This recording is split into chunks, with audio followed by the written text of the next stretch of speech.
Hi guys, this is Hirosaki. This story is all about what if Naruto became a vampire.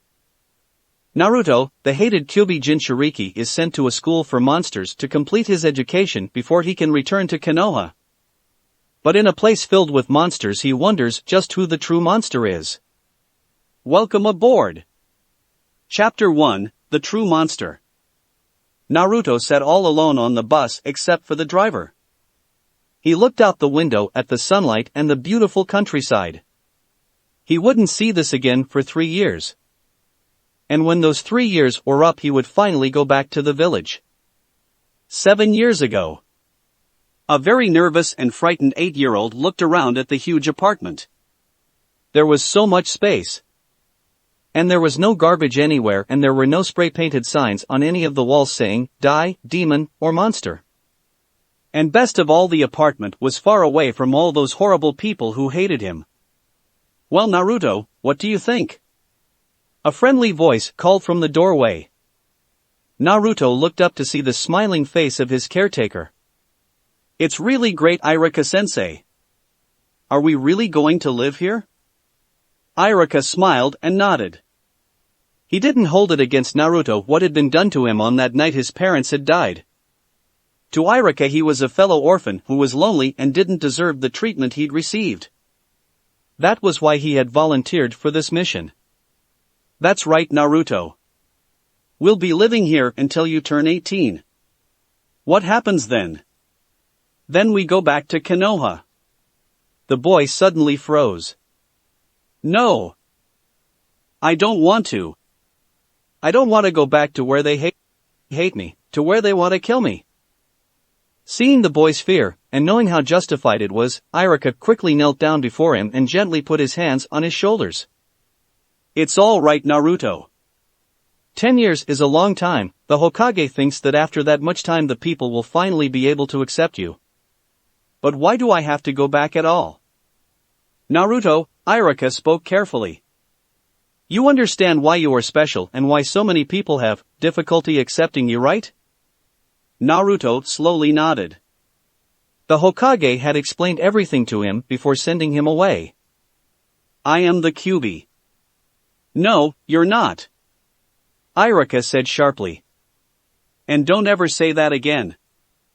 You are the Kyuubi's container, what is called a jinchuuriki. You hold the Kyuubi within you, but that is not who you are. The jailer is not the same as the prisoner. If that's true, then why does everyone hate me? Naruto demanded. The whole reason we're here is because they almost killed me. He closed his eyes and shivered as he remembered the smell of gasoline and pain like nothing he'd ever felt before. If that's true, why would they do that to me? Iruka put his arms around the boy and hugged him tight. Because when people are frightened, they do terrible things sometimes. But the fault is theirs, not yours. You are not to blame, not for any of it. Do you understand? I guess so, but why do I have to back there? Iruka sighed sadly. Because Naruto, one day you will have great power. For good or for ill, you are the living legacy of the fourth Hokage. Note, Iruka does not know Naruto's parentage. He is referring to the fact that it was the fourth that placed the Kyuubi into Naruto. And the power you wield will be used in service of the village. Naruto looked up angrily, but did not speak the thoughts that were in his head. Iruka and the old man were the only ones in the whole world who had ever been decent to him. He didn't want to say something that would make Iruka hate him. Listen, Naruto, how about we save the unpacking later and go get something to eat? I'll be cooking most of our meals from now on, but tonight we can eat out and do some exploring. Cool.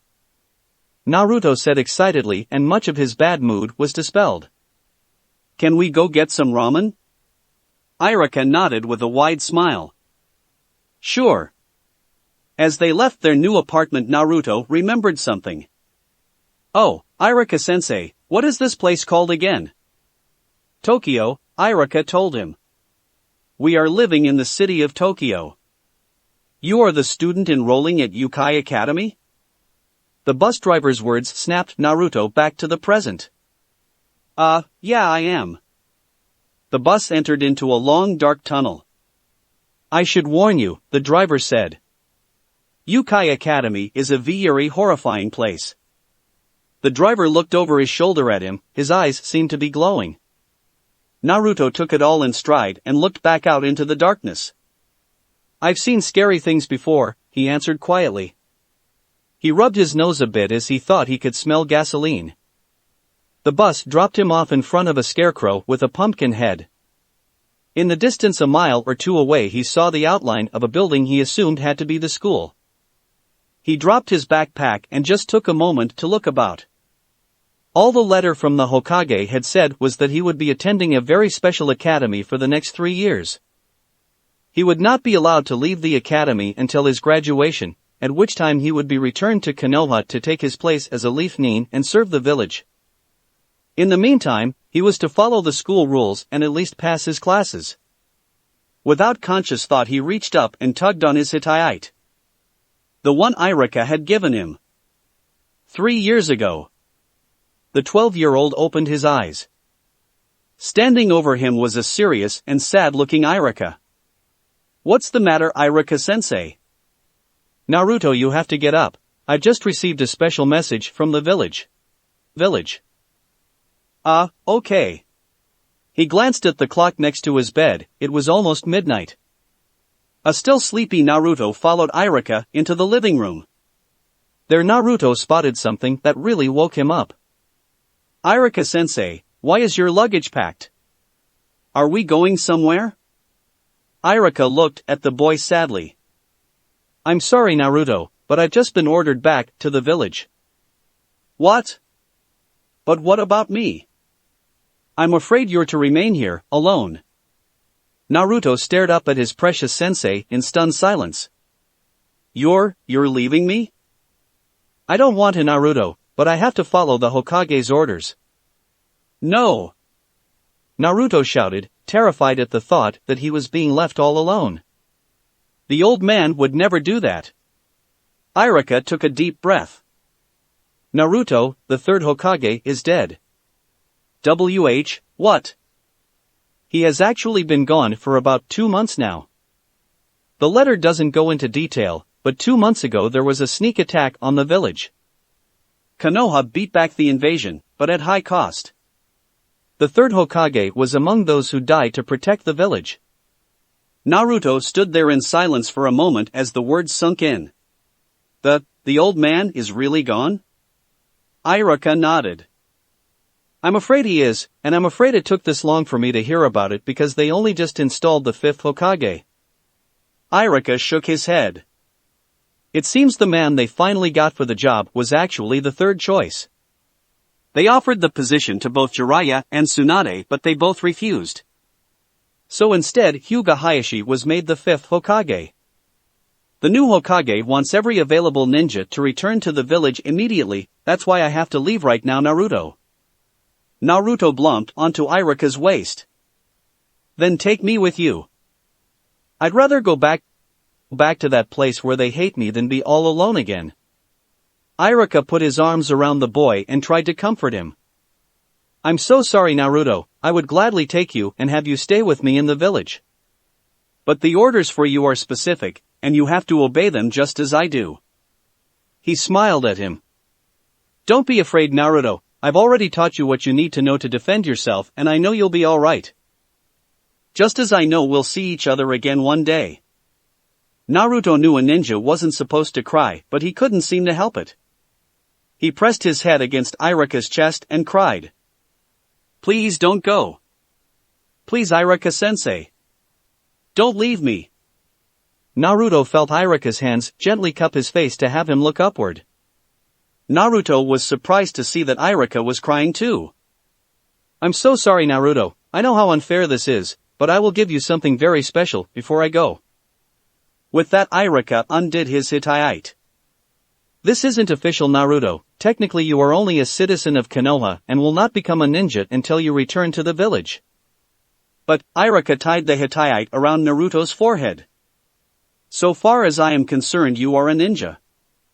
Be strong and remember everything I have taught you and I know we will meet again one day. That was how Irika had said goodbye and how he had wound up alone again. Since that time no one else from the village had ever come out to check on him. He'd received no further help with his ninja training and no news about Irika or the village. All he got was a monthly check. Then a few months ago he'd received the formal letter from the Hokage instructing him to attend this place. Look out! Naruto turned just in time to see a beautiful girl staring at him before she plowed into him with her bike. The both went tumbling over in a pile. When they finally stopped, Naruto found himself lying face to face on top of the most beautiful girl he'd ever seen. She had long pink hair and the most amazing green eyes, and she was dressed in the same green school uniform he had. He also slowly realized he could feel her breasts pressing up against his chest. Sorry. He quickly sat up and got off of her. I didn't mean to. The girl sat up and gave him a shy and embarrassed smile. No, I am the one who should apologize. I was feeling a little weak because of my anemia. She looked at him a little startled. Oh, you're bleeding. Naruto reached up and touched his cheek. Sure enough, there was a little bit of blood. Oh, it's nothing, don't worry about it. To his surprise, the girl suddenly leaned forward, putting her face only inches from his. Naruto had never managed to get so much as a single date in middle school. Have such a pretty girl so close to him made his heart beat faster and made him suddenly feel very warm. Your scent, as she spoke, he could feel her hot breath against his skin. It's so delicious. Suddenly without warning she put her mouth to his throat and he felt a bite. Nanny! It actually wasn't really painful, he was just surprised that a pretty girl would suddenly want to bite him. So, despite his surprise, he didn't try to pull away. After a moment she released him. He put a hand to his neck. There was a slight mark there, a bit like a hickey, but no wound.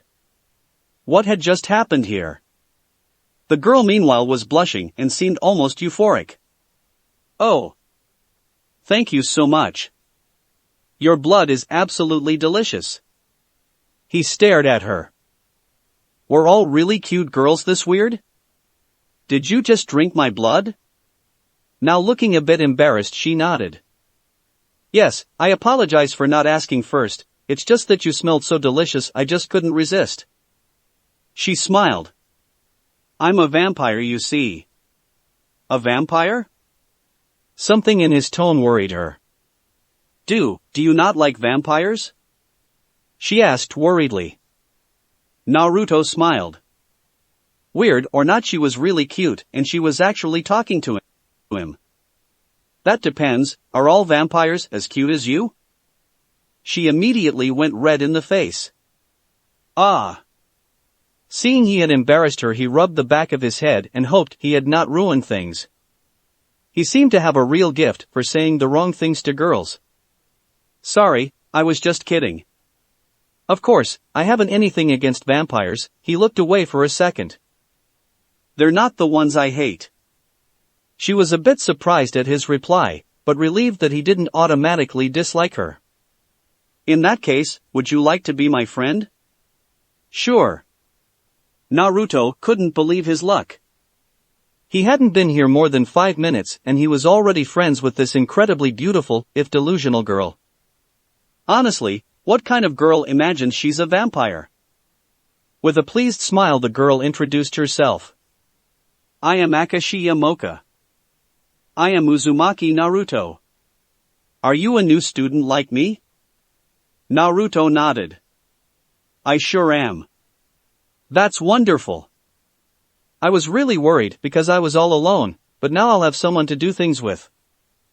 He looked at her in surprise. I don't think a pretty girl like you will have to worry about being alone. Naruto instantly regretted his words as the girl suddenly blushed again and looked away.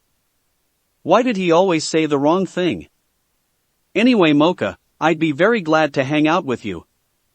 She shyly looked back over to him and nodded. As the two of them began walking towards the academy, Naruto actually felt some hope for the future. He really should have known better. Chapter 2, Appearances Can Be. Even though Naruto spent most of the walk to the academy staring at Mocha's beautiful face, he did manage to notice a few things that were a bit odd.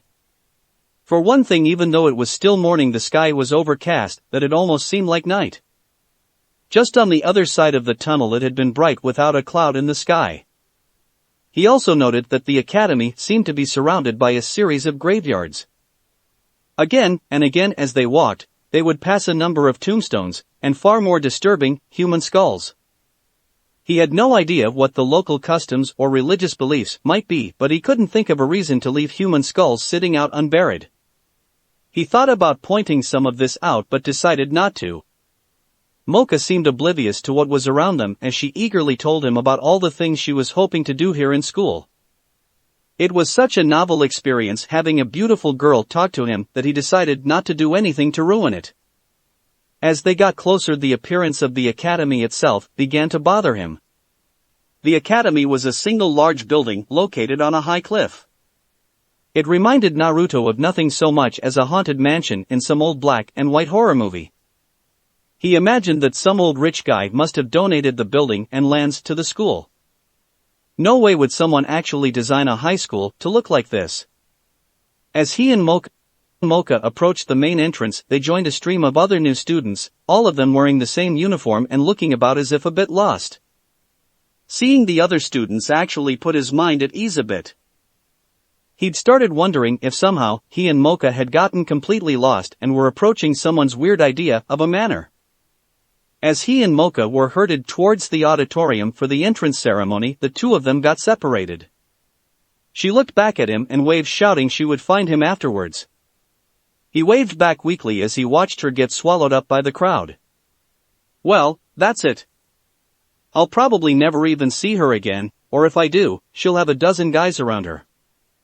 A cute girl like that isn't going to have any trouble making friends. He let out a depressed sigh and found a seat. At least he'd gotten to spend about 20 whole minutes alone with her. It had been nice while it lasted. Following a long and boring speech about adulthood and the need for organization and hard work and blah, blah, blah, Naruto had escaped to try and find his homeroom. He was relieved to find that the interior of the academy was nothing like the outside of it. Everything looked clean and in good repair, the hallways were wide and well lit. He didn't have too much trouble finding his homeroom. Inside were the familiar little wooden chairs and desks he'd used back in middle school. On the large blackboard the teacher had scrawled a huge, "Welcome." All around him the other new students were talking excitedly. Maybe this wouldn't be so bad. He'd been the class clown and prankster back at his old school, he was sure he could wear the same mask here. He just needed to fit in for the next 3 years and pass his courses. Not long after sitting down, the homeroom teacher arrived. She was a young blonde woman with glasses and a weird hairstyle, 2 tufts of hair were sticking out almost like a pair of furry ears. She smiled at them and called on them to quiet down. Naruto's very first impression was that she seemed like a typical ditzy blonde, but nice enough. Once the class had quieted down, she introduced herself. "Hello everyone and welcome to Yukai Academy. I am your homeroom teacher Shizuka Nikanome.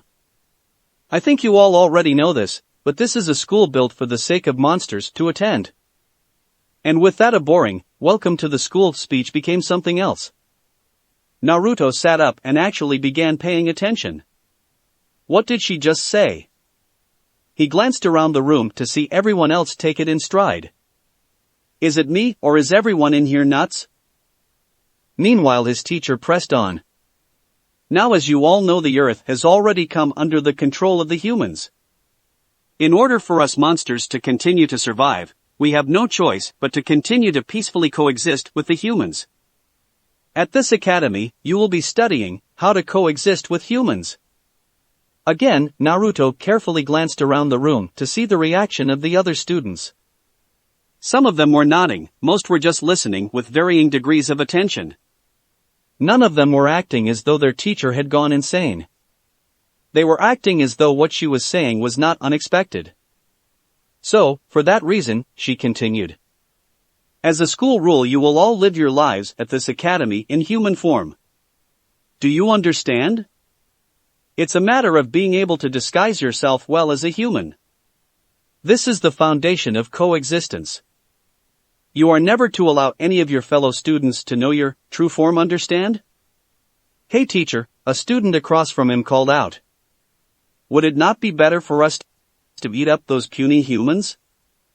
And in the case of beautiful girls, better to molest them? Naruto looked at the brawny blonde kid and decided immediately that he didn't like him. Oh, his teacher spoke.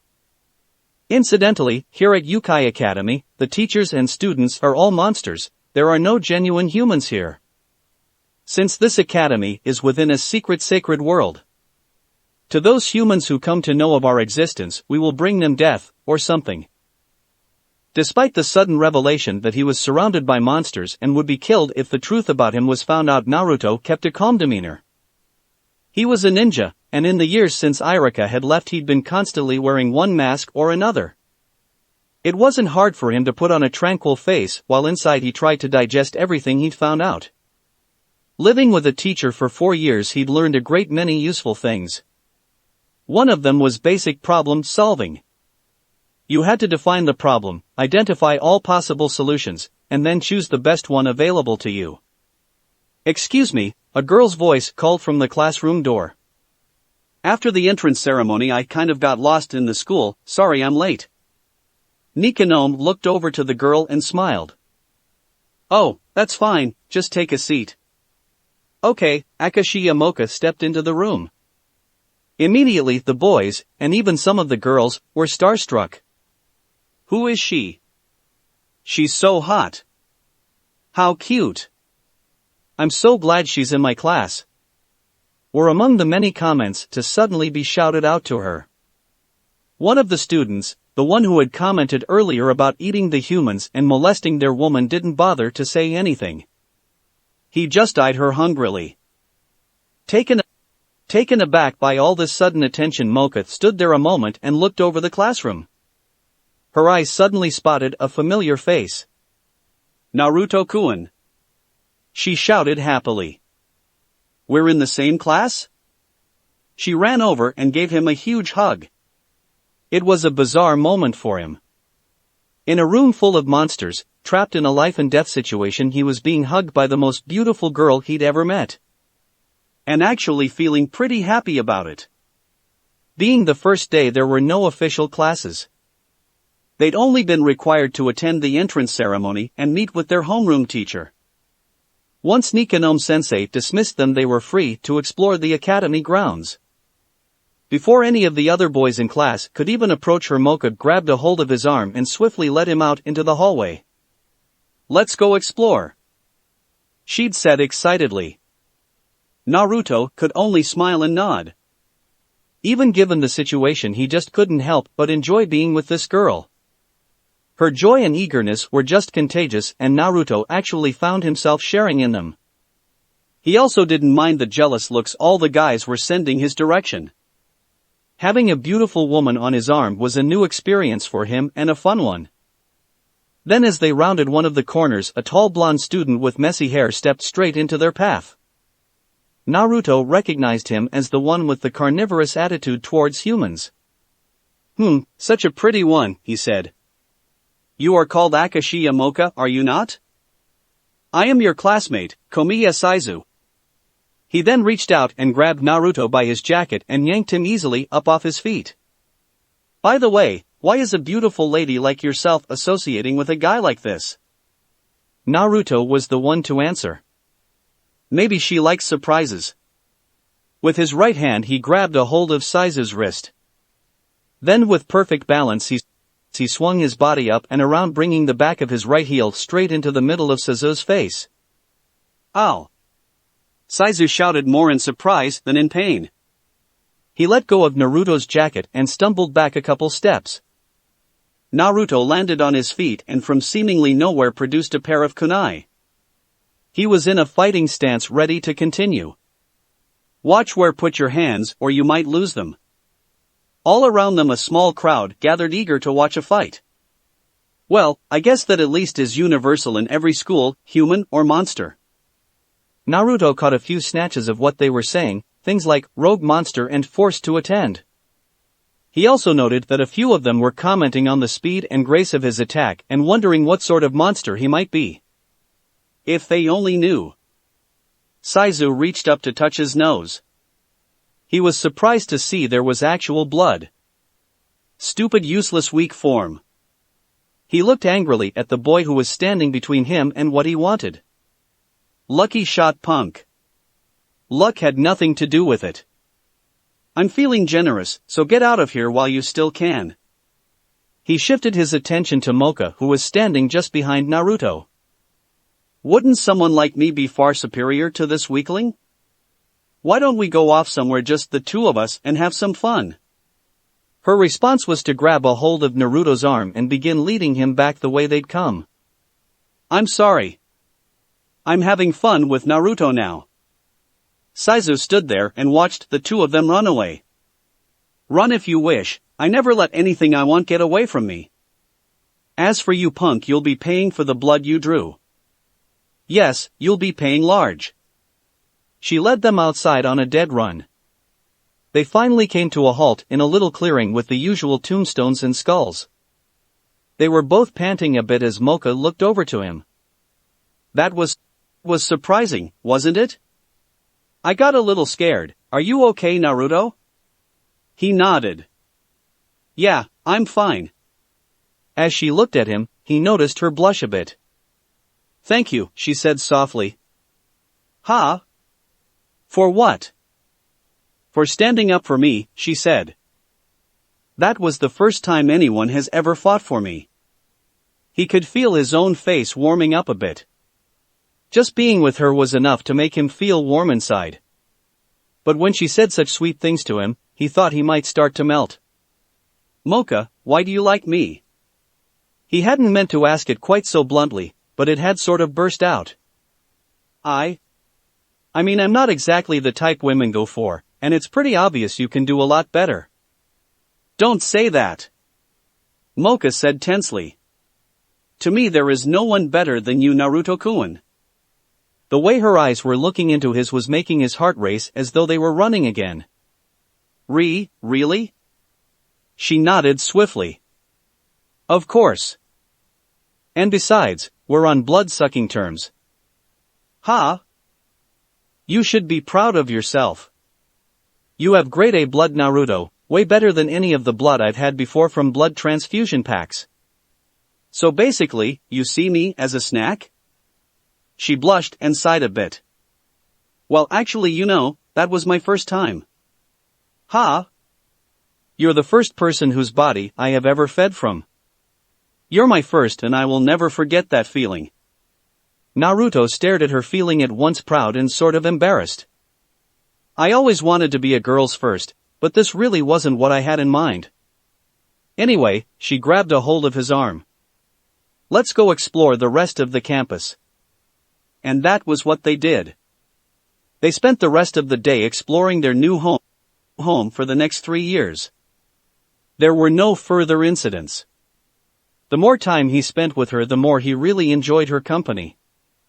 He was slowly discovering just how happy being with Mocha made him.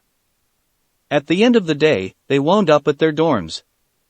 Say, Naruto, just what sort of monster are you? Why do you ask? He answered carefully. This question was a dangerous one for him. Oh, never mind, it's against the school rules for you to tell me, and I don't want you to get into trouble. That's right, Naruto said. We're supposed to stay in human form for the entire time we're here. Speaking of which, you really don't remind me of the vampires I've read about. Looking at you, all I can see is a beautiful girl. She smiled and blushed a bit. Well, thank you, actually it's because of this. She touched the rosary that rested on her chest. Were I to take this off, I would revert to my true form, a scary vampire. Rosaries have the effect of sealing off a vampire's power. Since my original form was hated and caused conflict, I put this rosary on myself so I'd keep my vampire's powers sealed. Wait, are you saying people hated you just because of the power that was inside you? She nodded. Even among fellow monsters, we vampires are feared and shunned because we are so powerful. She looked away a bit. That's why I was worried you might not like me because I was a vampire. That's why you were special to me, because you were willing to be my friend in spite of that. Until I met you, I had always been alone. Naruto just stood there and stared at her. She began feeling a bit self-conscious. Did I say something wrong? If I do this, I am putting my life completely in her hands. How can I trust someone I've only known one day? Logically, he knew it made no sense. His whole life had been one long lesson in not trusting others. He had given only one person his complete trust, only to have that single precious person abandon him. He understood it had not been done by choice, but abandonment was still abandonment. Since then he had not trusted anyone. Even the so-called friends he'd made as the class clown in school had never been shown the truth. In his whole life there was no one he could trust even a little. And being with Mocha he had found himself longing for just that. Listening to her now he was sure that she would understand him. Above all else he wanted to make her a true friend, someone he could trust and reveal his true self to. It makes sense to my heart if not to my head. He grabbed a hold of her hand. Come with me. He began leading her away from the dorms. Though surprised, she did not try to hold him back. Where are we going? Somewhere private. I want to tell you something. Unnoticed in the deepening shadows, a figure smiled and began to follow them. Somewhere private, huh? Sounds good to me. Throughout the long day, as they'd run all over the campus, the sun had remained hidden behind a thick canopy of dark clouds. It had never gotten much brighter than dusk. Now night was coming, and it was becoming truly dark.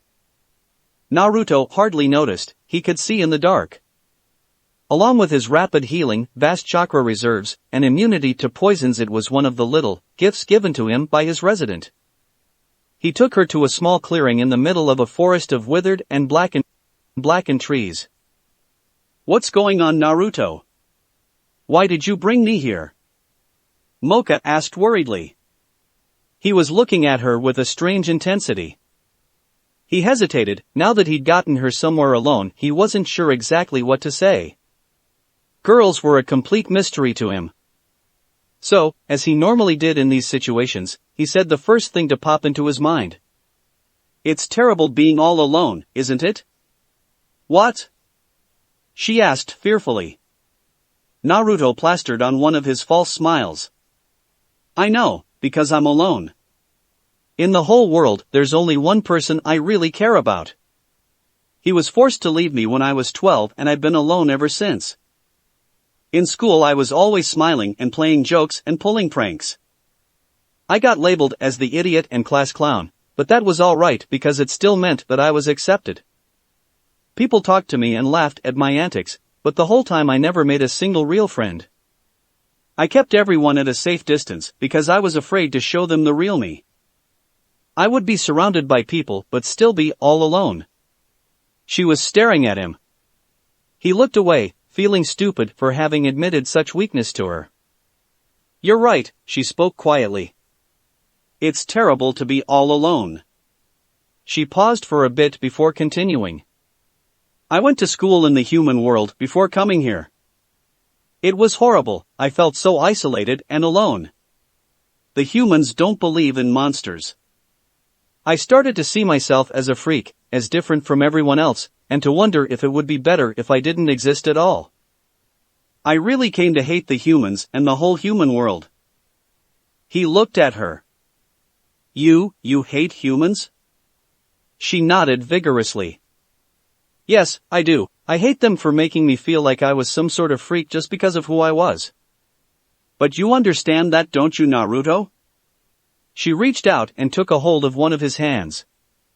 You understand because you faced the same thing. I am so happy that I've met you, because now I finally have a friend and I don't feel lonely anymore.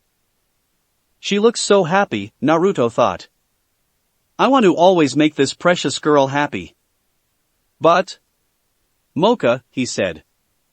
Would you still feel that way if I were one of the humans that you hate? What do you mean? You're not a human. He took a deep breath and plunged into the icy water. I am, he said carefully. I am what they call a ninja.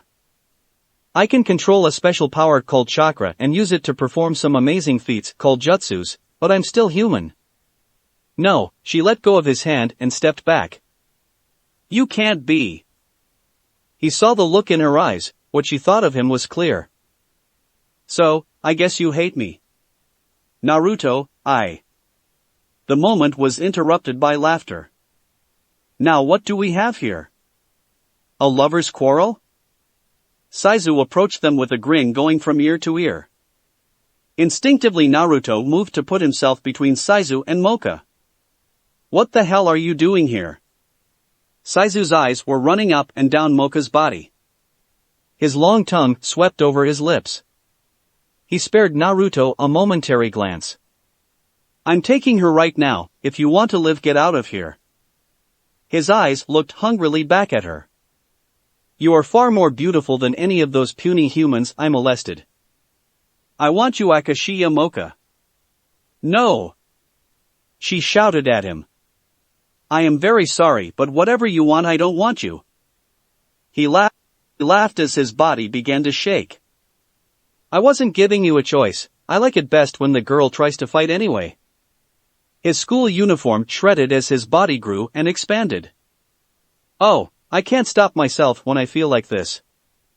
I just can't stay in human form anymore. As Naruto watched Saizu grew to 8 feet with a body that was a mass of muscles. What the hell? Naruto, this is his true form. Mocha said desperately. When a monster is in human form, he can access only a fraction of his power. But like this Saizu will be able to draw on all his strength. Please run Naruto. I don't want you to be hurt. But Naruto shook his head and quickly tossed away his school jacket to free up his movement. From beneath his shirt, he pulled out a pair of kunai. He never went anywhere unarmed, and after years of practice he was expert at concealing weapons. Endless practice had made him skilled with weapons and hand-to-hand combat. Unfortunately, he knew only 2 basic jutsus. Irika had been planning to teach him many more, but his sudden recall had ruined those plans. Over the years he had written home requesting help only to be ignored. He had tried to locate jutsu scrolls on his own, but they seemed impossible to find outside the ninja lands. He used the henge and substitution jutsus when he could, but he was forced to rely mainly on straight physical combat. He wasn't sure how much good it would do him against such a hulking beast. But there was no way he was going to let this slimy animal touch Mocha. Mocha, I need to tell you something, he looked at her with an honest smile. I don't care that you're a vampire or if you don't like me because of what I am. I care about you and I will protect you, because to me you are a precious friend. She looked at him, not believing anyone would really risk themselves for her like this. Naruto. Now please run Mocha. He launched himself at Saizu. Saizu just laughed and stood his ground. I'm not in my human form now, fool. There's no way such a pathetic attack could hurt me. Let's see. Naruto shouted. Needing to protect Mocha, he was not going to fool around and slammed both kunai into the middle of Saizu's chest. But his thick gray hide was like concrete, both blades just bounced off without breaking the skin. Saizu laughed. Tickles, he then contemptuously slammed Naruto with the back of his hand and sent him flying through the air and crashing into a tree. What are you thinking, fighting with weapons like some pathetic human? Show me your true form so I can know what kind of weak monster I'm ripping apart. Mocha ran to where Naruto lay crumpled at the base of the tree. He was groaning and spitting out blood. She quickly knelt down and placed his head in her lap. Why? She could feel her tears begin to run down her cheek. Why are you doing this for me? Despite the pain, he still smiled for her. I already told you, you're precious to me, even if you don't like me anymore. I like you, Naruto-kun, she whispered to him as she ran a hand through his blonde spiky hair. When I was all alone, all I ever wanted was a friend, whether he was human or monster never mattered.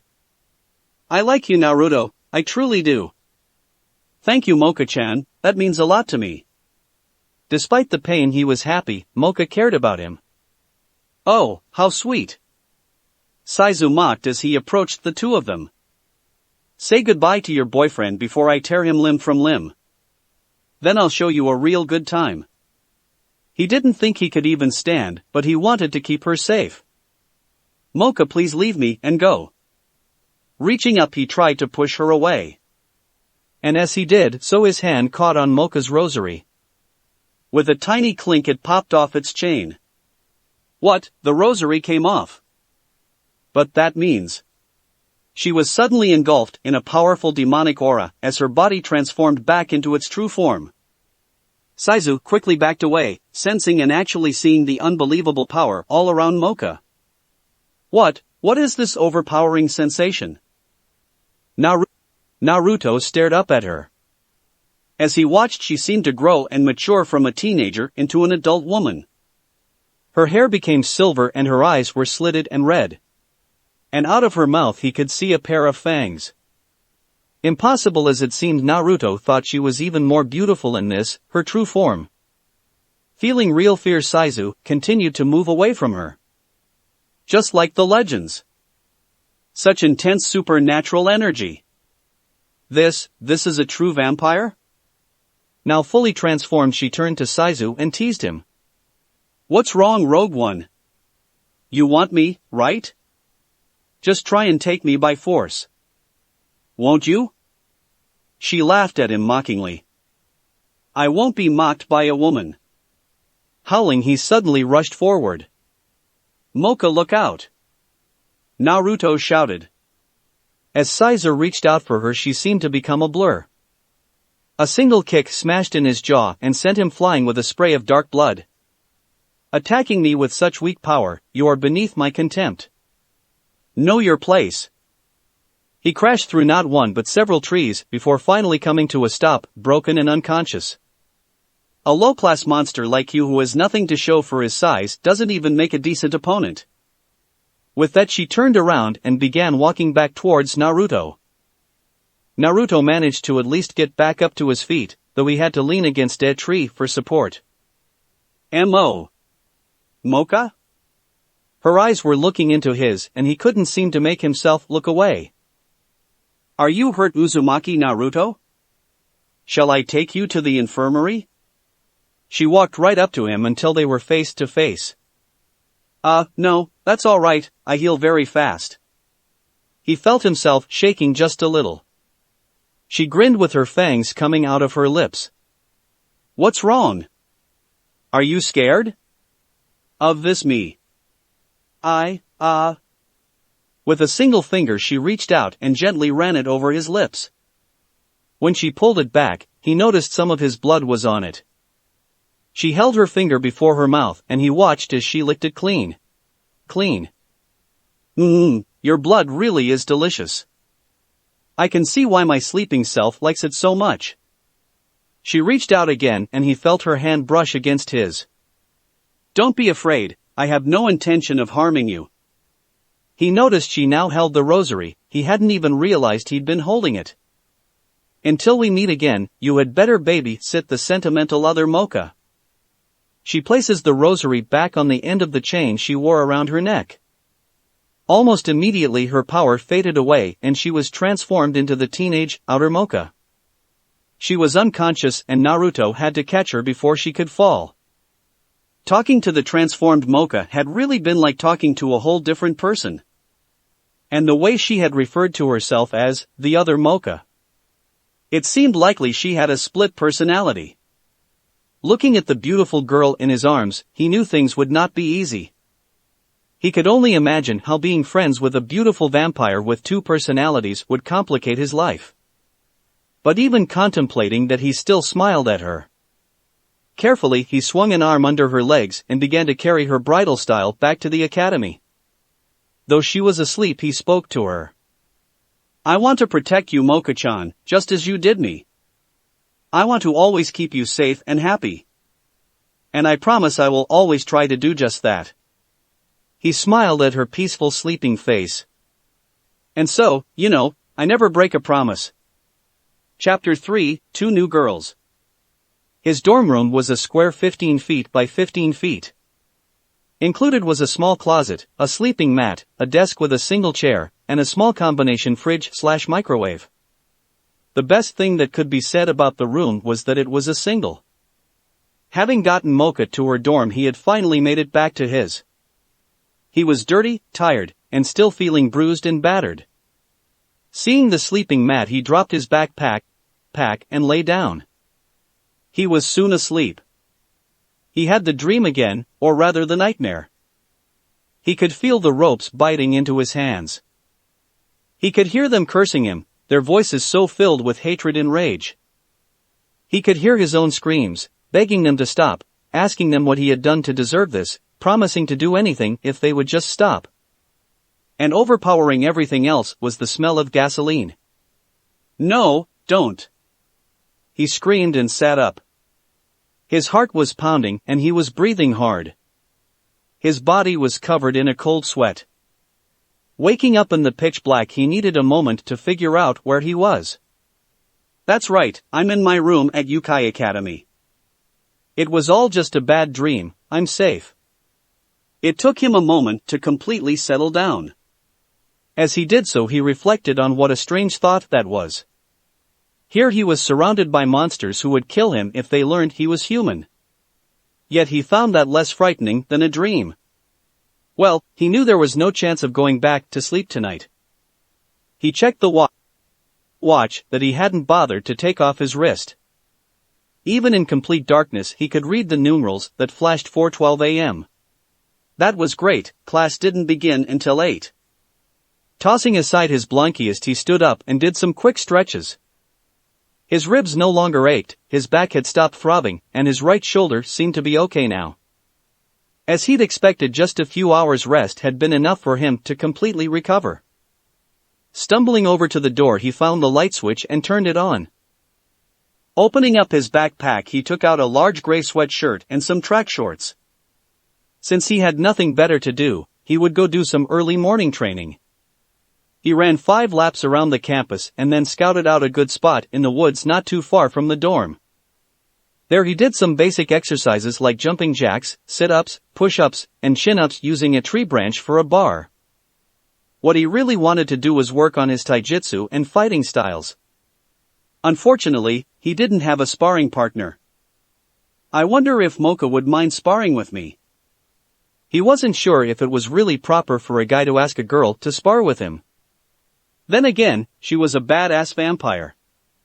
He had a sudden image of Mocha standing there in a fighting stance with nothing but shorts and a t-shirt on. His heartbeat immediately picked up at the mental image. Yeah, I definitely need to ask her about it. In any case, that was something for later. He decided to work on chakra control. He picked out the tallest tree and immediately ran straight up its side to the very top. When he got there, he pivoted and ran all the way down to the ground, where he repeated the process. Doing this with an actual tree was a first for him. Previously, he had only ever done this exercise on the walls and ceiling of his apartment with all the windows drawn tight. Irika had warned him that if anyone even suspected he could use chakra, he would be forced to move again and start all over. So, his chakra and jutsu training had always involved the highest degree of secrecy. Here, though, the rules were different. If someone happened to spot him using chakra, it would not be a problem. As a matter of fact, from his point of view, it would be a good thing. After all, it would be proof he was some type of monster, right? No ordinary human could run up and down the side of a tree, right? In fact, that thought gave him a good idea for later. Something that might be a little amusing and help him re-establish his reputation as a master clown/prankster. He was very glad that he and Mocha were now true friends, but he still needed to establish himself with the rest of the school. He could not have cared less about people respecting or looking up to him, he just needed to fit in for the next 3 years. Having everyone see him as the lovable and unassuming class clown would make that easy. After running up and down the tree 100 times, he came to a stop and checked his watch. The sky seemed to be getting a little bit lighter. It was now 6:15 a.m., that was good. He could now go back to the dorm, take a shower, dress, have a quick breakfast, and then get to class. But he still had time to do one more thing. I don't know why I even bother, he muttered to himself before running through the hand signs. Bushin no Jutsu. There was a large puff of smoke. When it cleared, there were 3 sickly pale-looking clones lying on the ground around him. As he watched, 2 of them puffed out of existence without his doing anything. Damn it! Why does it never work? Irika-sensei had actually taught him 3 jutsus before being recalled, the henge, the substitution, and the bushin. He had gotten the first 2 down without too much trouble. Irika was a great teacher and always patient. But even after years of practice and improving his chakra control, he still couldn't make a single damn bushin. He had failed so many times he'd been convinced he had to be doing the signs wrong somehow. But Irika had insisted his hand signs were perfect. The problem was he had so much chakra he kept overloading the bushins. He just needed to put in the right amount of chakra and his clones would be perfect. But no matter how hard he worked on chakra control, he could never work a small enough flow. It was sort of like trying to fill a shot glass using a fire hose. It was so frustrating. He seemed to have limitless chakra and he couldn't do anything with it. Enough of this, the last half made bushin disappeared. I'm heading back. And as he left, he never realized that someone had been watching, someone who was filled with excitement at what had just been witnessed. Hey! Watch it! Slow down! The many girls in the dorm hallway shouted as she ran past them. She didn't care. She had made the most amazing discovery this morning by sheer accident. She had gotten up early, too excited and too nervous to go back to sleep. She decided to go for a walk to relax and work off some of her energy. As she'd done so, she'd spotted something, a person running up and down a tree. Curious, she had decided to sneak in closer and see what was going on. That was when she'd seen it. The blonde-haired boy had moved his hands around and made some images of himself appear. There was no question about it. It was a spell. It was magic. The spell hadn't worked very well, but that wasn't the point. The point was she wasn't the only one of her kind here. She wasn't alone. Bursting into her room, she ran over to her desk and the stacks of books piled on top of it. Where is it? Where is it? Where is it? She scanned the book titles and moved the many stacks about. There it is. She pulled out the leather-jacketed book she'd been looking for. Its title was, The Supernatural Beings of the Earth. She quickly began looking through the chapters. There were hundreds of them.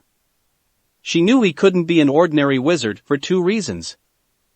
1, he hadn't used any type of material component to work his spell. All magic users had to have some sort of physical item in order to focus their magic, something like a spell book or a rod or a wand like the one she used. And secondly, all magic users drew their power from nature and could sense when that power was being used. She had sensed nothing when he worked his spell. That meant he had to be drawing his magic from some other source. All this meant that his magic was a little different from hers, but he was still like her. Found it. She opened the correct page and eagerly began reading the information. And as she read, she began to smile. I knew it, she said excitedly. He's a ninja. A hot shower, some clean clothes, and a good breakfast had Naruto feeling fine and ready to face a new day. Hopefully he wouldn't come so close to death today as he had yesterday. The dorms were located about a half-mile from the academy and he was taking a nice leisurely walk. As he did so, he let himself carefully consider his current situation. He was trapped for the next 3 years in a place filled with powerful monsters where he could be killed at any moment just for being human. That was the problem. Now as he saw it, he really only had 2 options. He could simply leave. He had checked the school bus schedule. During the first week of class, there was a bus leaving every day for the human world.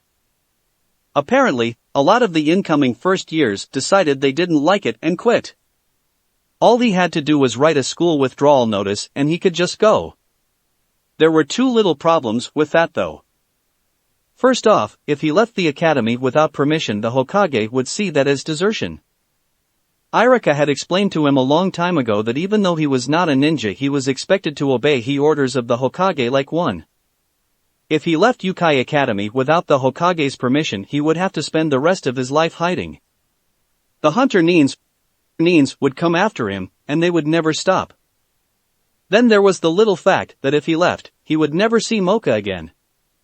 He couldn't even imagine never seeing her again and never hearing her sweet voice. It was crazy that someone he had not even known 2 days ago could have become so important to him. Yet he was ready to face death just to be with her. That left the other option, stay and try to survive the next 3 years. That didn't seem as impossible as it had yesterday. Given his ninja skills, it shouldn't be too hard to convince people he was something more than human. And since you were expected to keep your true form a secret during your entire stay, no one would be surprised if he didn't tell anyone what sort of monster he was. But after yesterday, he was starting to suspect that just day-to-day survival might be a challenge. Was Saizu's behavior the exception or the rule? How many of the other powerful monsters sitting in class had hair triggers and were willing to attack someone to get what they wanted? Just how many serious battles was he going to have to fight over the next 3 years just to survive? I can't depend on Mocha to keep saving me, he said to himself. I have to get stronger. Yeah, get stronger, like I haven't been trying to do that over the last 3 years. How do I get stronger in the ninja arts without a teacher, or at the very least some jutsu scrolls? His thoughts were interrupted by a commotion. Wow, check her out. She is so gorgeous. What a girl. I love you. Please go out with me. Hearing all the boys shouting and pleading, Naruto was not exactly surprised when he caught sight of the cause. Hey Mocha-chan, he gave her a wave. Spotting him, she smiled and immediately rushed over. Naruto-kun, how are you feeling? Are you all right? He smiled and flexed his arms to show her how spry he was feeling. Oh, I'm totally healed up. I feel great. I'm so glad. She leaned in close to him. You know Naruto-kun, I didn't have any breakfast this morning and I'm feeling so hungry right now. You want to get something to eat? Yes, please. She immediately leaned in and bit his neck. Hey! I didn't mean me. At the sight of Mocha biting him, all the other boys let out a jealous groan along with more than a few death threats. Naruto actually enjoyed having so many people envy him. The promises of swift and violent death he could have done without. When Mocha finally let go of him, she looked absolutely content. Sorry, it's just because your aroma is so good, I couldn't help myself. Thanks for the treat. He rubbed the bruise where she'd just bitten him. I know you're a vampire, and I don't mind giving you some of my blood. But could you please ask first before you turn me into your own personal buffet? She smiled. Of course, Naruto-kun. Your blood really is the yummiest. I think I'm going to get addicted to you. With a laugh, she set off.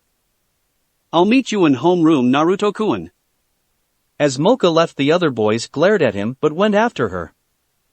Naruto decided to take a minute to let them get some distance. The most beautiful girl I've ever met is getting addicted to the taste of my blood. He kept rubbing his neck. Is that a good thing? Someone please help. Ha! Naruto looked about. Did someone just call for help? Someone please. It sounded like a girl's voice coming from the woods. Hello? Is someone there? He knew it wasn't the smartest thing to do, but he couldn't ignore a call for help. He left the path and headed into the woods. It wasn't hard to find her. She was sitting underneath a tree looking up at him with this vulnerable expression. She was obviously a student. She had on the same little skirt all the girls wore and a yellow sweater. She had blue hair and he couldn't help but notice she had absolutely huge breasts. Help me, please, she called to him weakly. Please lend me a hand. I just suddenly started to feel ill. She held a hand out to him. Of course, he carefully helped her up to her feet. Are you all right? Would you like to go to the infirmary? Oh, thank you, she said gratefully. I've always had a weak body. As she stood there, she seemed to sway a bit. My chest just started hurting all of a sudden. Without warning, she seemed to pitch forward and collapse into his arms. Please hold me tight like this. He could feel her huge breast pressing against him. What? Wow. This feels great. Her boobs are so soft. My chest feels like it's going to burst. It helps if you'll just hold me close for a little bit, please? Sure, he did as she asked and put his arms around her. As he held her close, she seemed to be rubbing herself against him. Whoa, this feels really good. Then for some reason he wondered what Mocha would think if she were present. He felt a sudden flash of guilt. Maybe I really should get you to the infirmary. Oh, how thoughtful of you. She looked up at him with eyes that were the most amazing shade of purple. Something about her eyes seemed to hold him in place. I am Korono Kurumu. Please be a good friend to me, okay? Wow, her eyes are pretty. What is this strange feeling? I like it whatever it is. She is much prettier than Mocha. The thought of Mocha brought an image of her face into his mind. It also brought a memory. He remembered carrying her in his arms through the darkness. He remembered what it had felt like knowing that he was the one who would see her safely to her room. He suddenly shut his eyes and deliberately pushed her away, hard. Kurumu was caught totally off guard and fell flat on her ass. Ow! She rubbed her bottom and glared up at him. What was that? I'm very sorry, but I have to go. Some instinct was telling him that if he didn't get away something bad would happen, something he would regret. He turned around and ran. Hey! What about me and my chest? She shouted after him, but it was no good, he was already gone. He broke my charm? That's impossible. I am a succubus. I was literally made to seduce and control men. It's what I'm freaking built for. Angrily she got back up on her feet, nothing hurting but her pride. Damn that Mocha, what kind of power does she have over him? It didn't matter, she would still take him away from her and show whole school just who the sexiest girl in Yukai Academy was. What are you doing? Mocha was smiling at him, clearly amused. What? He answered innocently.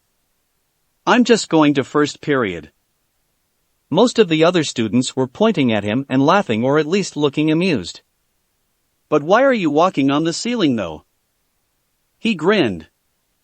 I want everyone to wonder just what sort of monster I am. Oh, I see, she nodded. Very clever Naruto-kun. He had made it to his homeroom on time to find every seat near Mocha filled with an adoring boy. He hadn't been worried about it, he was just relieved to see Mocha wave a greeting to him as though nothing was out of the ordinary.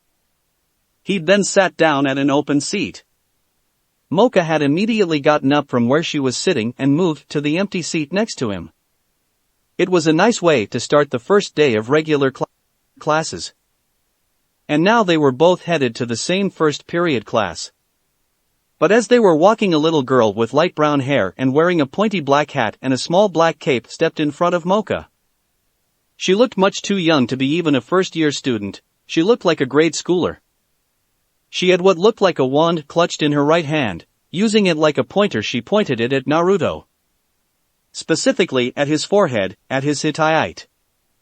I finally found you, she squeaked excitedly.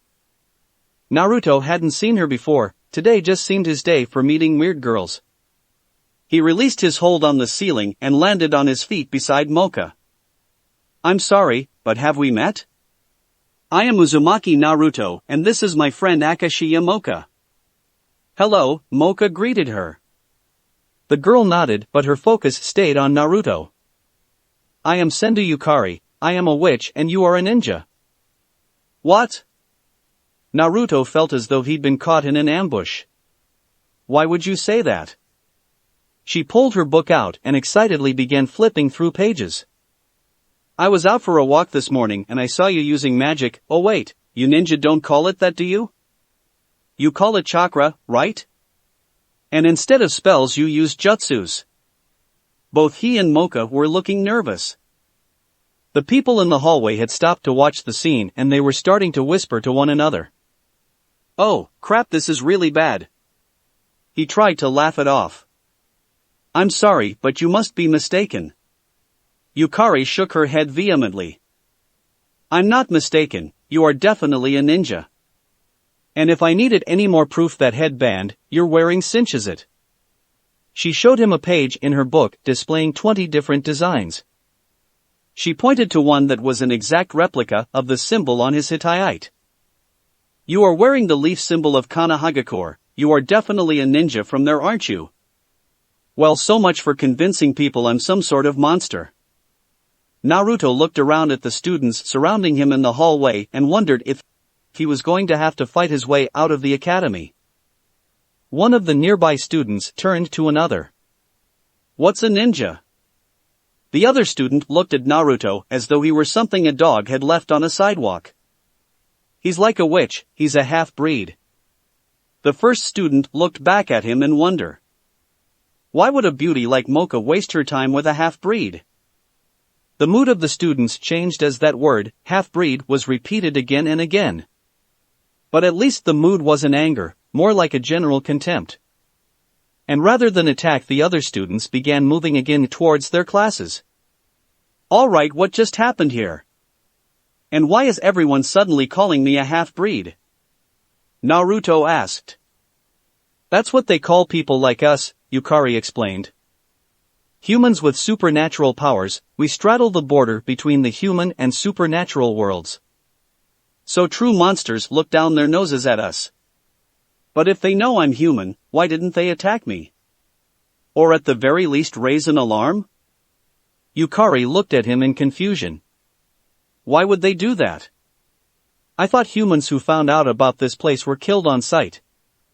That's what Nikanome-sensei said yesterday.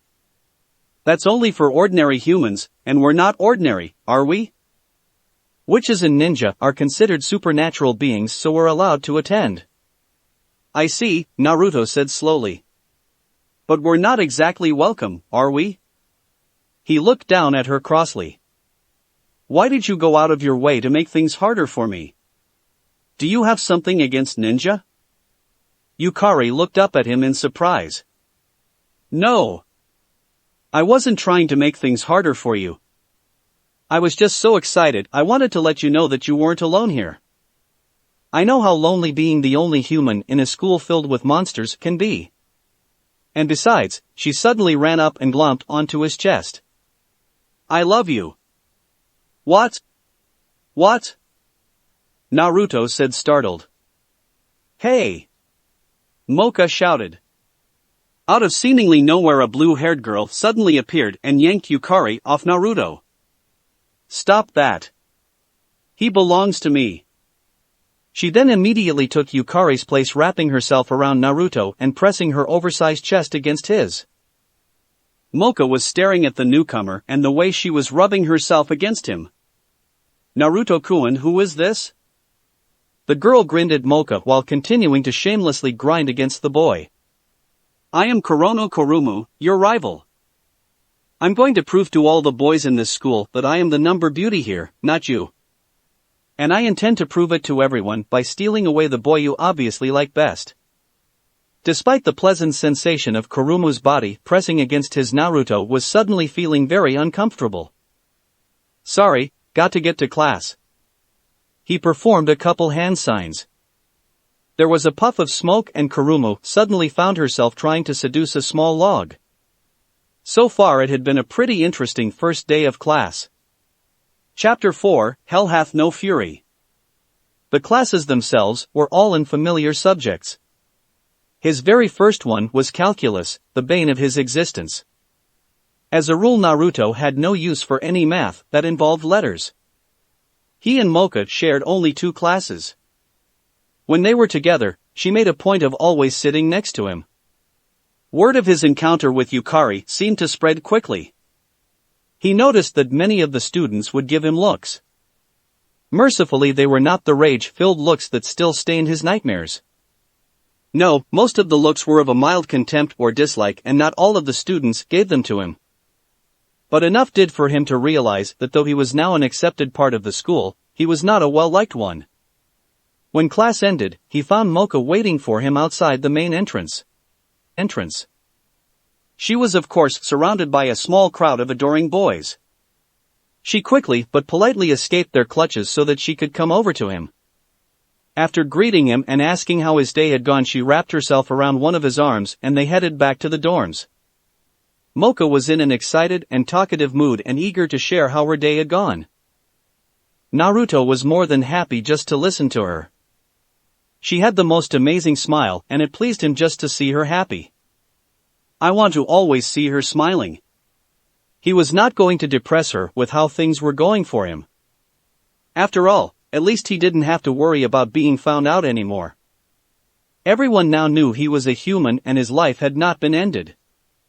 Though he didn't much care for how some people were treating him, he'd known worse, much worse, and knew he could deal with a few nasty looks and rude comments. So long as he got to spend time with Mocha, he figured he could deal with anything and still count himself lucky. They were most of the way back to the dorm when a metal pot seemed to materialize and then drop right on top of Mocha's head. Bam! Ow! Mocha shouted and started rubbing the top of her head.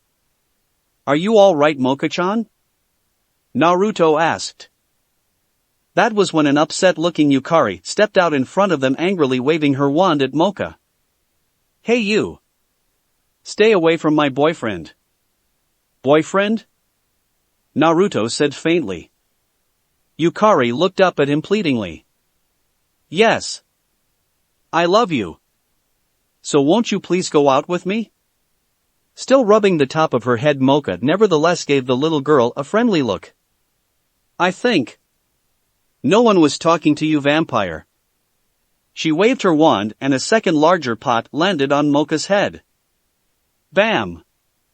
Ow! I'll use my magic to protect my boyfriend from any of you monsters who would just end up hurting him. Okay, that's enough. Naruto rushed over to Yukari and easily snatched the wand out of her hand. Hey! Give that back. I can't do my magic without it. Oh really? Naruto took the wand in both hands. Then I guess if I were to snap it in half. Please don't. Yukari cried out. Why are you being so mean to me? I just want to help you.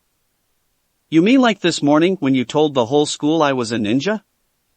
That wasn't a help. Yukari looked up at him unhappily. I'm sorry about that, but it's better this way. Now you don't have to pretend to be something you're not. This way it's easy for us to be together. Naruto's face darkened. You did it on purpose. I actually thought it might have been a mistake made by an overexcited little girl. I'm not a little girl. Just how old are you? 11, and before you ask, I'm here because I'm a genius and I skipped a few grades. Well, I should just go ahead and snap this thing in half for all the trouble you've caused me and for attacking Mocha-chan. But she's going to hurt you. Yukari said desperately. She's not like you and me. There's no way she could care about you like I could. How can you say that? You don't even know her. I know she's a monster, Yukari said darkly. I know how they treat people like us, like we're so unworthy and so beneath them. And if the rumors are true and she's a vampire, that only makes it even worse. Vampires are among the most powerful monsters and the worst elitists. She'll never truly care about you. The best you can hope for is that she'll use you for a while before she gets tired of you. That's not true, Mocha said. Yukari-san, please believe that I would never use Naruto-kun like that. To me, Naruto-kun is my most precious friend. I treasure his friendship and his company. Naruto-kun is very special to me. She smiled at him and Naruto could feel his heart beating faster. Also, his blood is much too delicious for me to ever stop seeing him. Ah, Well, that last part aside, you can see that Mocha-chan isn't trying to use me and she doesn't treat as any sort of inferior. What would you know? Yukari said angrily. This is your first time in a monster school. I've been in them since I was 5, I know what they're like. Don't prejudge Mocha-chan just because she is a monster, isn't that what some of them do when they call us half-breed? It's not the same. I thought you'd understand. Naruto shook his head. I understand that you're doing the same thing that others are doing to you. You're condemning Mocha without even trying to get to know her. Mocha-chan is a kind sweet girl and very precious to me. Since he was looking at Yukari, he failed to notice Mocha's face turn a bright red. I won't let anyone attack her, even if it's with cookware. I'll give you this back if you promise not to attack her anymore. You're so stupid, Yukari sounded bitter. You care more about that vampire than you do about me. That's because Mocha-chan is my friend while you're a girl who's trying to force me to be her boyfriend. I don't care if she's a vampire, I only care that she's my friend. He held the wand up. Now, do you want this back or not? Yes, Yukari said. Do you promise not to attack Mocha again? I promise, now give me back my wand. Here then, he handed it over to her. But you had better keep your promise. Bam! Ow!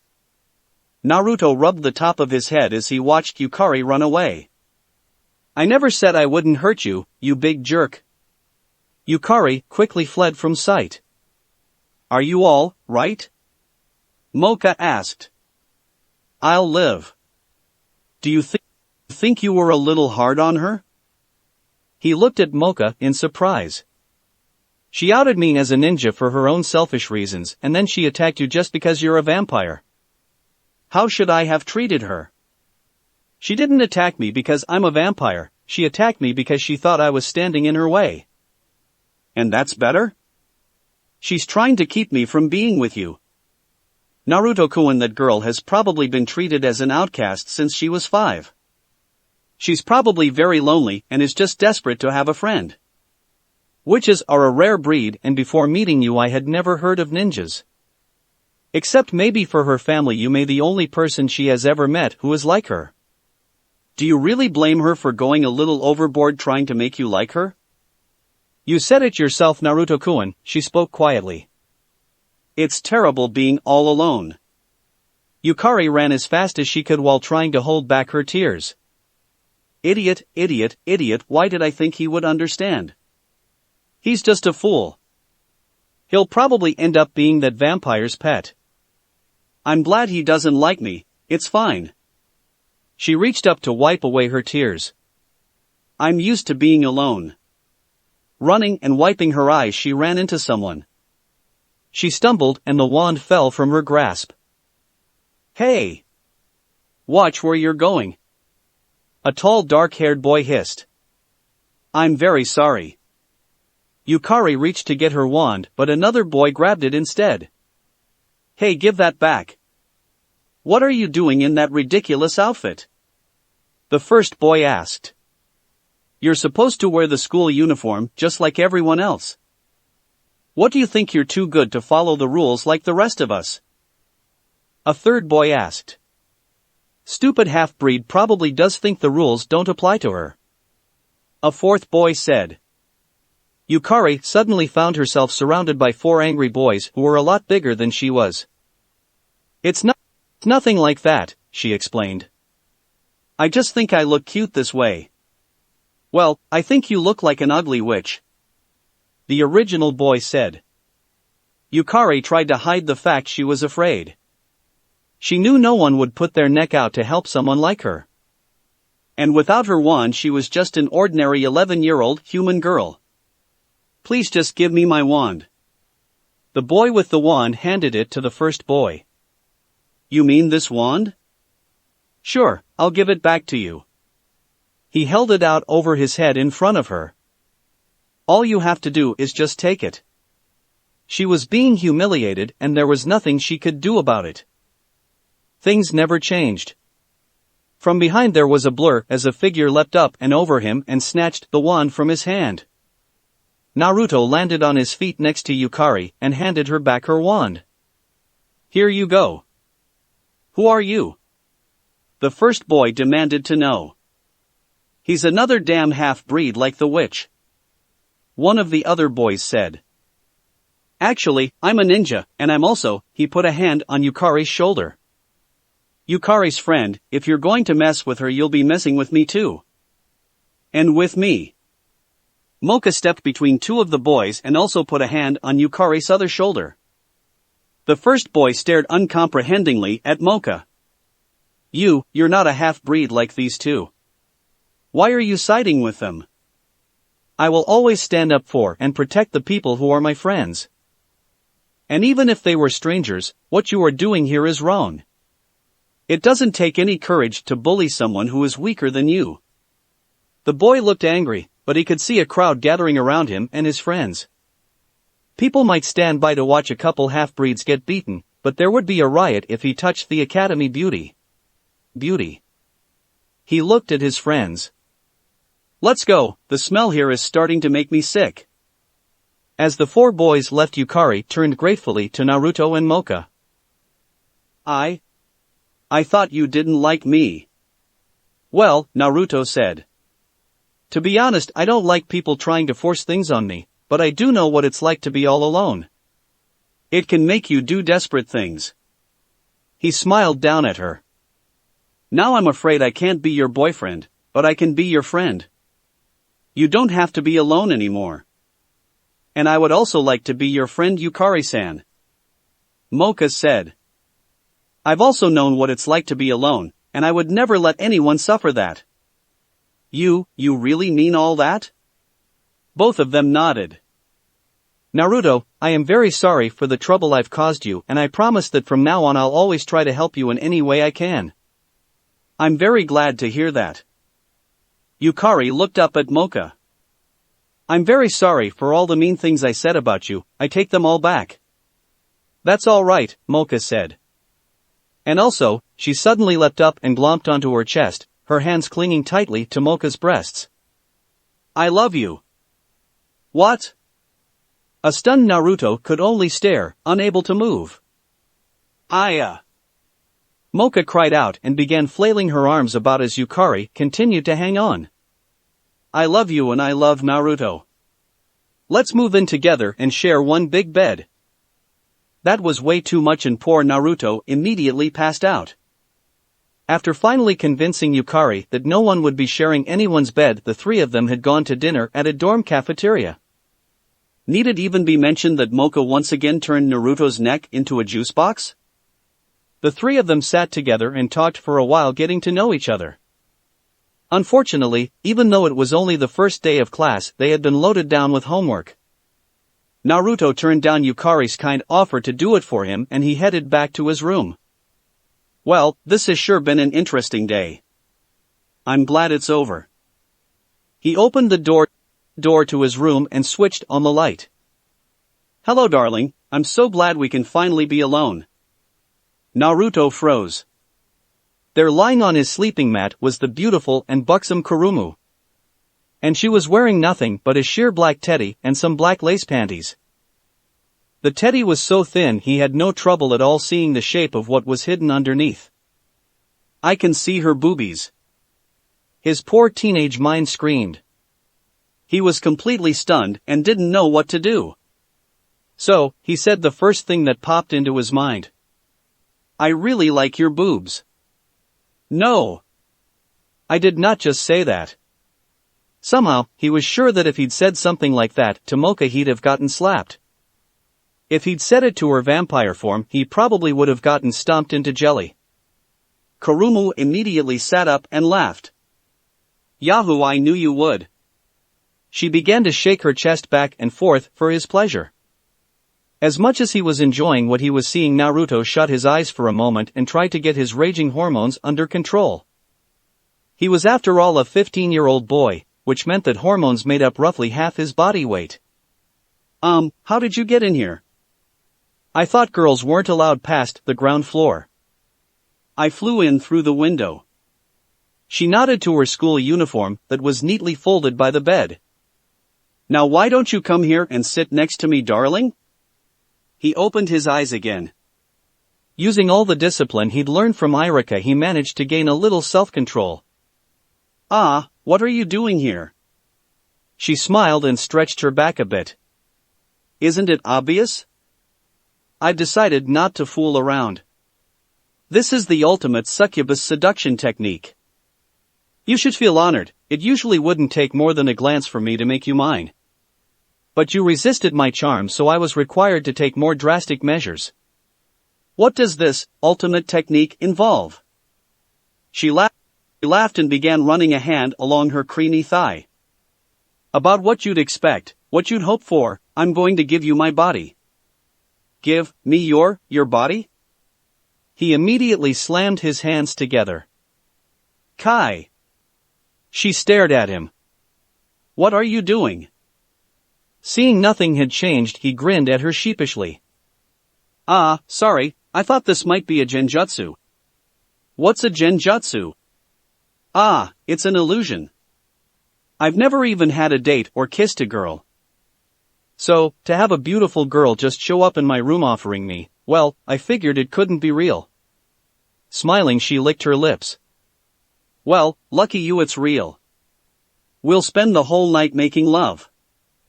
I'm real flexible, so you can bend me any way you want. We can do anything your twisted little mind can dream up. I won't say no. I'll give you pleasure like you've never even dreamed of. And come the morning, it'll be my name on your lips. I'll give you such a wondrous night you'll never want anyone else but me in your bed. Now, she patted the spot next to her. Come here, darling, and we'll begin. He just stared at her. A beautiful sexy girl with huge boobs is lying in front of me offering to have kinky sex all night with me. And the weirdest part about all this? It's what I'm about to say. I think you should leave. Kurumu's jaw literally dropped. What did you just say? Naruto gulped. I said that you should leave. She simply sat there and stared at him for a moment. Leave? She stood up. You want me to leave? Is that what you want? Her voice was low, but it was quivering. Her glare seemed hot enough to start fires. His heart-pounding Naruto managed a slight nod. Yeah. I offered to fuck your brains out and you want me to leave? She reached out and grabbed his wrists. Before he knew it, she slapped both his hands on top of her breasts. There, feel that. Don't they feel great? I've had men from 8 to 80 staring at my chest wishing they could put their hands where yours are now. I could knock on any door in this entire dorm, and do you think anyone would turn down what I just offered you? Oh, my Cammy, they feel amazing. They're so soft and supple. Probably not. Then why? She suddenly shoved him with surprising strength. He slammed into the door. Am I that ugly to you? Do you really hate me so much that you don't even want me to pleasure you? What is it, tell me. The door had a crack running down the middle of it. Naruto carefully rubbed his hurting back while eyeing this furious woman standing in front of him. It's nothing like that. You're absolutely beautiful and sexy as hell. If this were all happening a week ago, I'd probably have fallen on my knees to praise Cammy and then jumped you. She glared at him. Then why? Because if I did anything with you, it would feel like I was betraying Mocha-chan, and I won't do anything that will hurt her. You won't take me because it would hurt Mocha? Just what the hell is she to you? She is my precious friend. Friend? That's all? That's more than enough. She genuinely cares about me and I know how special that is. I can be a lot more than just a friend to you. I can be your lover. Slowly, and regretfully, Naruto shook his head. I won't even pretend that I'm not seriously tempted, but I can't. She let out a ragged laugh. Heh, do you know I'm a virgin? You are? Naruto said in honest surprise. The way she'd been acting certainly hadn't been his idea of a virgin's behavior. That's right, up until now I have never even kissed a boy. I've always managed just on my charm. I've studied my race's techniques, but I had never put any of them into practice. You were going to be my first. First, I was going to give you my virginity. And you rejected me so you could stay friends with Mocha. I am sorry, it's just... He heard a sudden tearing sound and saw two bat-like wings sprout out of her back. Her fingernails grew and turned into foot-long claws. I am seriously pissed off now. She came at him with those claws. In the confined space he was just able to dodge her. He saw her claws slice clean through the wooden door, reducing it to kindling. Let's take this outside. He would need room and performed a quick substitution. Seeing him disappear and be replaced by a log, she was determined not to let him get away. She smashed through the window, not bothering to open it or to put on her school uniform. Circling above, she scanned the grounds below. Where are you? I am so going to kill you. Watching while remaining carefully hidden behind a large tree, Naruto waited for her to move off. Geez, she's not exactly subtle, is she? Eventually she moved in a different direction to continue her search. Along with Kunai, Naruto kept all his ninja gear hidden on his person. He quickly set to work. He knew he could have gone to the girls' dorm to get help from Mocha or Yukari, but he figured that as a ninja he ought to be able to handle some fights on his own. He had humiliated and crushed her. Leave, he actually told me to leave. I offer him this amazing body and he turns me down. I won't let him humiliate me like this. She banked back around to continue her search, and as she did so she finally spotted her prey. He was standing right out in the open behind two large trees. Seeing her, he actually waved and shouted to her. If you really want me, I'm right here. I won't run from this spot. Fine, I guess you really want to die then. She drove straight for him. As she neared, she had to admit that he at least had courage, or a death wish. He was standing rooted to the spot, not even trying to run or dodge. And just as she was almost on top of him, the moon came out from behind some clouds. Its light made a bunch of little lines running between the two trees sparkle. Is that wire? By the time she spotted it, it was much too late to avoid his trap. She flew straight into the wire, the line snapped off the trees and quickly wrapped around her, pinning her arms and wings to her body. She screamed as she crashed down to earth. When the dust finally settled, she looked up to see Naruto calmly standing over her with some kind of knife in one hand. She flopped about like a fish on a hook, but the more she struggled the tighter the wire seemed to bind her. Don't bother, Naruto told her. Thin as it is, that's ninja wire, it's as strong as steel. Seeing as she couldn't get loose, she stopped struggling and glared up at him. When I get out of this, I am still going to kill you. Really? Then I guess I had better finish you off now while I can. Saying so, he knelt down over her with his knife. He looked very serious. What? You wouldn't kill a girl, would you? Especially not a helpless one. Naruto shook his head. You really have no idea what a ninja is, do you? A ninja is always ready to kill when necessary, regardless of the situation. She stared at the strange knife he held. You're really going to kill me? Why shouldn't I? You attacked me without warning and now you're telling me that you'll come after me again if I let you go. You really aren't leaving me with many options, are you? She began to cry. I'm sorry. Please don't kill me. She wailed. Okay, just promise you'll stop attacking me and I'll let you go. She looked at him hopefully through her tears. Really? You're not going to hurt me? Naruto shook his head. I haven't killed anyone, yet. I'm sure I'll have to one day. And somehow, I get this feeling it may be someday soon. But I'd rather not have my very first victim be a beautiful girl who wanted to sleep with me. Despite being bound and helpless, it still pleased her to hear him say that. Do you really think I'm beautiful? Of course. Like I said, if I'd met you a week ago. Anyway, will you promise not to attack me or any of my friends? I won't, I swear it. Naruto knew it was a risk, but he was sure that deep down Kurumu had not actually been malicious. He did not want to hurt her or get her into trouble. With a few flicks of his wrist he cut the wire with his kunai. Despite being free, she made no effort to stand up. I guess I'm going to be the laughingstock of the academy tomorrow, she said dejectedly. What do you mean?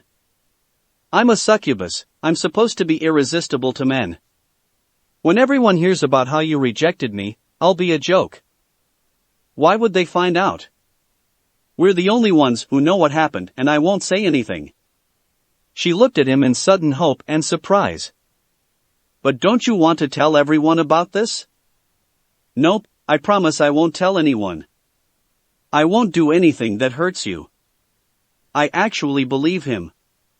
She felt her face get hot and her heart began beating faster. Thank you, Naruto-kun. He smiled at her. You're welcome, Kurumu-chan. He brought his hands together to make some signs. Well, good night. Wait. What? She looked down a bit embarrassed. Could you please walk me back to my dorm? You're not going to fly? My wings are kind of tired. Well, if you want I can jutsu both of us. Your jutsu, kind of scares me. Could you just walk me back to my dorm, please? I would really appreciate it. Well, okay. I guess, but here, he pulled off his school jacket and handed it to her. Put this on. She gratefully put on his jacket and then took a hold of his arm as they walked back together. The next morning Mocha and Yukari were outside the main entrance of Naruto's dorm waiting for him. As they stood there, they heard the boys buzzing about last night's events. Did you hear? That weird half-breed had a girl in his room last night. No way. I swear. I'm on the 3rd floor, I heard a girl screaming. And his door was destroyed and his room messed up. Since they knew Naruto was the only half-breed staying at the dorm, they were both wondering about what they were hearing. Do you suppose? Mocha asked nervously.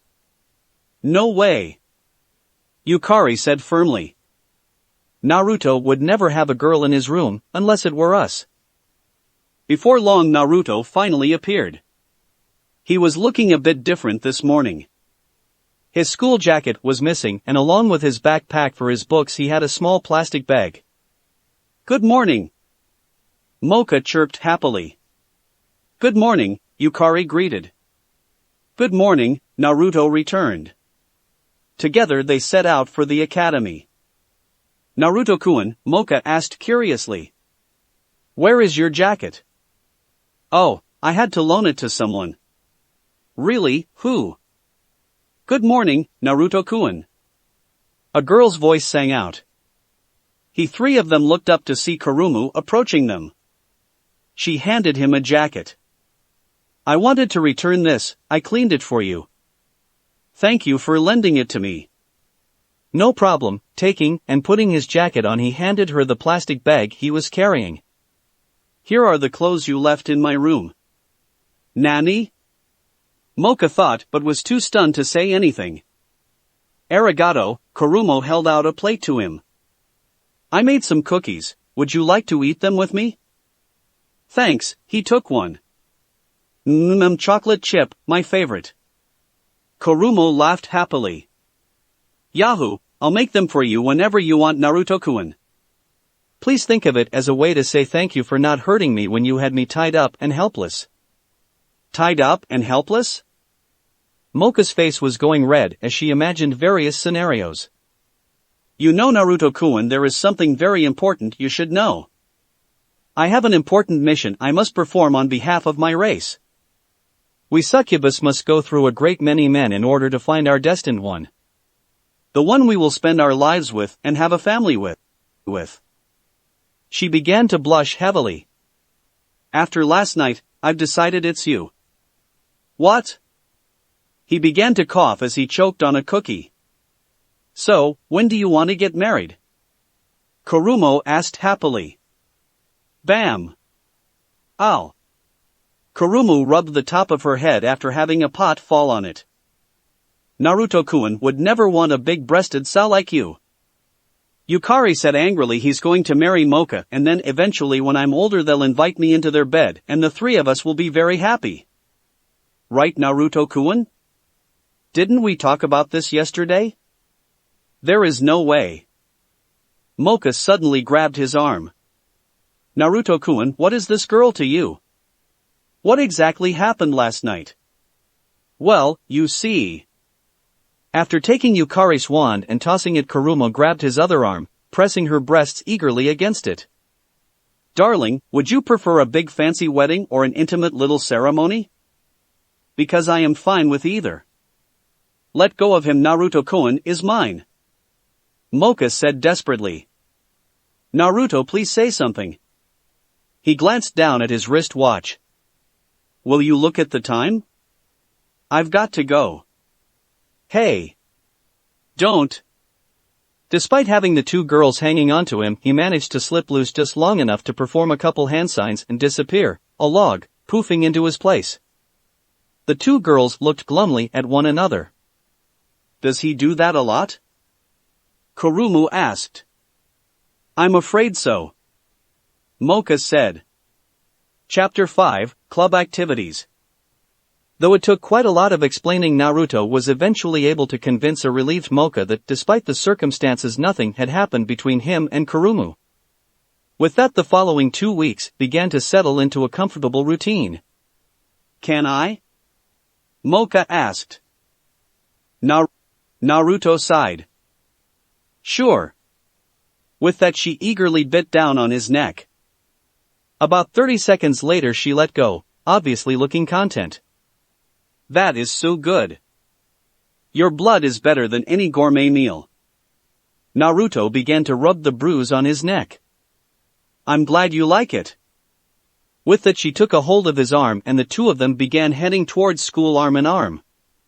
As they walked, Mocha's eyes darted about looking for any sudden ambush from a certain blue-haired succubus. As they walked, Naruto felt the morning sunlight on his face. His first few days at the academy had left him thinking the sun would never come out. The days seemed perpetually overcast and gloomy. But he had begun to notice that the sun did come out, though it remained overcast most of the time. Realizing this, something occurred to him. Sunlight doesn't hurt you, does it? Mocha looked at him in surprise. Well, because I'm so pale I tend to sunburn easily, but otherwise no.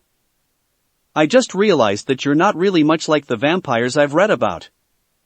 Though of course you do drink blood and are affected by crosses. He thought for a moment. Do you not cast a reflection in a mirror?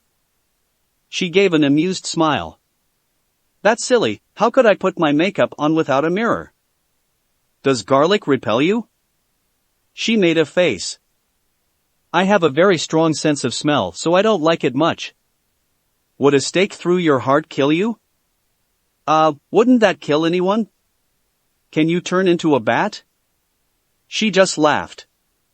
Where do you get this stuff from? They're from the stories I've read or movies I've seen. She shook her head. When I was in the human world, I read some of those same stories. Humans don't know anything about vampires. Most of what's written about us is pure fantasy. What about not being able to cross running water? Well, water is one of my weaknesses. If I'm surrounded by water, it drains away my strength. What about being undead? She suddenly came to a halt. Undead? She reached up and gently pressed a hand to Naruto's cheek. Is my touch cold, Naruto-kun? The feel of her fingertips and the familiarity of her words made his cheeks darken a bit. AC, actually you feel pretty warm. Gently stroking his cheek, she began to lean in close to him. I am very much among the living, Naruto-kun. I hunger and I thirst and I feel, I am very much among the living. As she was leaning into him, he was slowly leaning down towards her. She smelled of strawberries and her scent seemed to fill his entire world. Mocha-chan. He slipped both arms around her. Naruto-kun. Her lips were trembling as their faces neared one another. Morning, Naruto-kun. Out of nowhere Kurumu leapt into him. She eagerly took hold of his face and tried to smother him with her chest. It was the start to another day. Nikanome-sensei turned around again to give her homeroom class a look of exasperation. Whenever she turned towards the blackboard, they all started giggling. What is so funny? She demanded. As one the class answered in a chorus. Nothing, sensei. She gave up and shook her head. Anyway, I want to remind you all that since we are trying to mimic the experiences of a human high school that includes club activities, participation in at least one club is mandatory. After class the various clubs will be having their recruitment drives. I encourage all of you to find a club that suits you. And please also be sure to check the newspaper club which I happen to be faculty advisor on. She turned towards the blackboard exposing the sign on her back that read, "Pull my tail." Despite being part of the faculty, her human image was less than perfect and an orange cat-like tail would often appear. The class began laughing. Mocha looked over at Naruto. You're awful. He gave her a hurt expression. Aw, Mocha-chan, it was just too easy, I couldn't resist. The master prankster had been feeling bored. Pranks were not only fun, they provided good practice in stealth. Seeing his expression, she couldn't help but giggle a bit before continuing. Naruto-kun, what kind of club do you think we should join? He smiled, pleased not only that she would automatically declare they would join the same club, but also with the fact that she was willing to leave the choice up to him. The truth was every minute he got to spend with Mocha made him feel like the luckiest guy in the world, and getting to spend time with her mattered more than anything else. Still. Well, Mocha-chan, if you don't object, I already know which club I want to join. Following classes, the academy's vast foyer was packed by dozens of tables and stalls representing the various clubs. Mocha being the great beauty of the freshman class, many of them were eager to try and recruit her. The Phantom Photography Club wanted her to become a model for them. The Chemistry Club wanted her to join, promising to make lots of love potions together. Just about every club that spotted her tried to entice her to join, but Naruto made sure to keep them moving. Hello, a beautiful girl with a bikini top and a sarong called. Why don't we swim together? Unlike all the other clubs, her focus was actually on him. Ah, well. Naruto began hesitantly.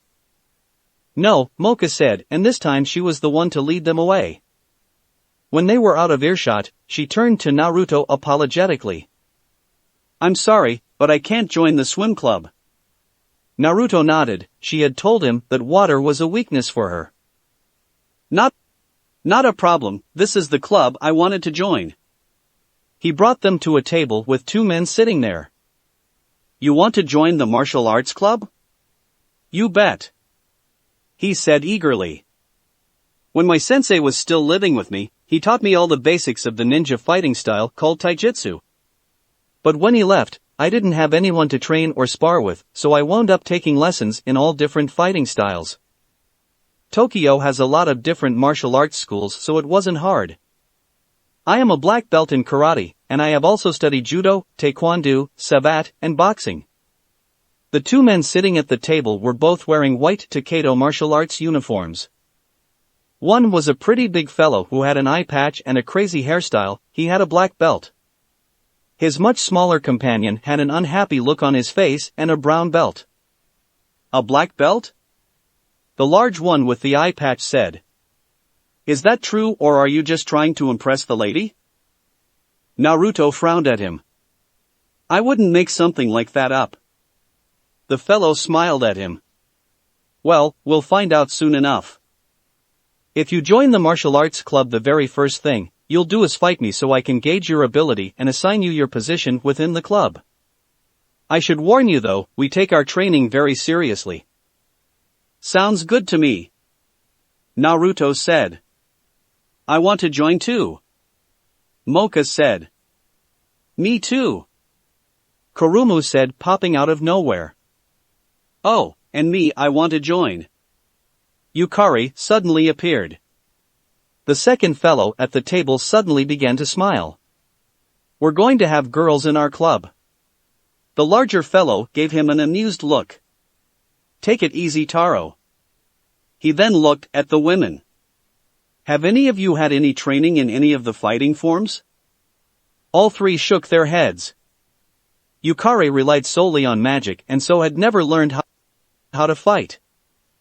Mocha actually had more fighting experience than anyone present, but those abilities were locked away with her other psyche. As for Kurumu. Are you kidding?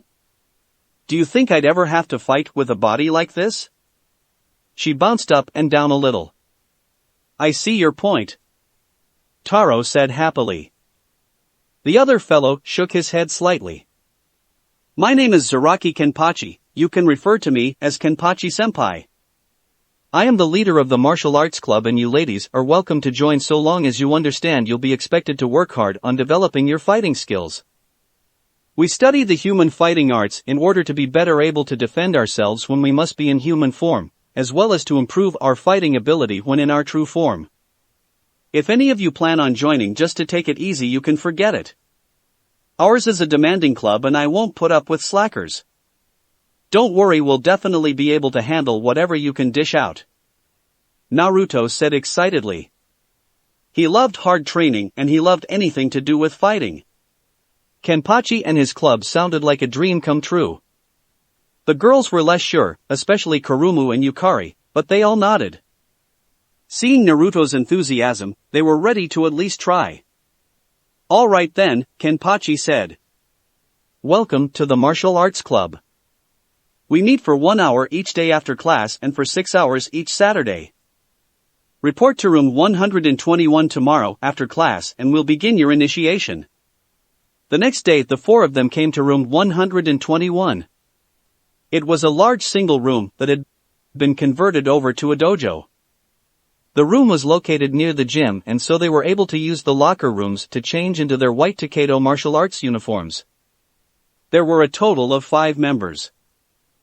Besides Kenpachi's black belt and Taro's brown, 2 members wore green belts and 1 blue. Now then, Kenpachi strode to the middle of the room. I'm going to test each of you to determine your position. He grinned at Naruto. Let's start with you, mister. I am a black belt. The rules are simple, all you have to do is come at me as hard as you can. I won't do anything but defend myself. Okay. Naruto needed no more invitation than that. He launched himself at Kenpachi with a swift series of kicks and punches. Almost immediately a look of real surprise filled the man's face. It was replaced almost as quickly by one of pleasure as he had to work to keep from being struck. Naruto was surprised that for such a big fellow Kenpachi was also very fast and light on his feet. He had expected at least a few of his opening series of attacks to get through, but they'd all been blocked. To those watching, the display of speed and power was impressive even without any hits being scored. To the original members of the club, it was especially impressive as they could recognize Naruto's skill as above that of anyone but Kenpachi's. Yahoo, go Naruto! Kurumu cheered loudly. Yeah, do your best, Naruto-kun, Mocha shouted while Yukari whistled and yelled. While this was going on, Naruto was quickly realizing he was never going to get through relying solely on speed. So, he decided to try a well-disguised feint. He came at Kenpachi again as though aiming for a jab at his chest. He kept his moves consistent with a jab, but the last possible second twisted on his right foot and brought his left leg around for a kick. Kenpachi saw it and dropped his left arm to block, but not quite fast enough.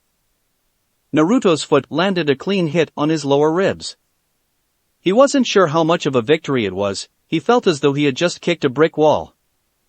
It reminded him of Saizu in monster form, the difference here being of course that Kenpachi was still in his human form. Naruto might have been unsure if getting in one hit was any sort of accomplishment, but hearing all the club members suddenly gasp made him suspect it might be. Kenpachi's reaction was also noteworthy. He began laughing. All right, he held up his hands. You've convinced me, you're a black belt. And since you are, that automatically makes you number 2 in the club and my lieutenant, congratulations. He slapped a hand down on Naruto's shoulder and Naruto only just managed not to fall over. What? Taro shouted in disbelief. But Kenpachi-senpai, I'm your lieutenant. How can you put someone who just showed up ahead of me? Kenpachi frowned at him. Easy, he's better than you. In 2 years, you haven't managed to hit me even once. He managed it his very first time out. You know the rules, skill is the only thing that counts and he's got better skills. Hearing praise, Naruto smiled and drank it in, completely missing the dark look Taro sent his way. Mocha noticed it.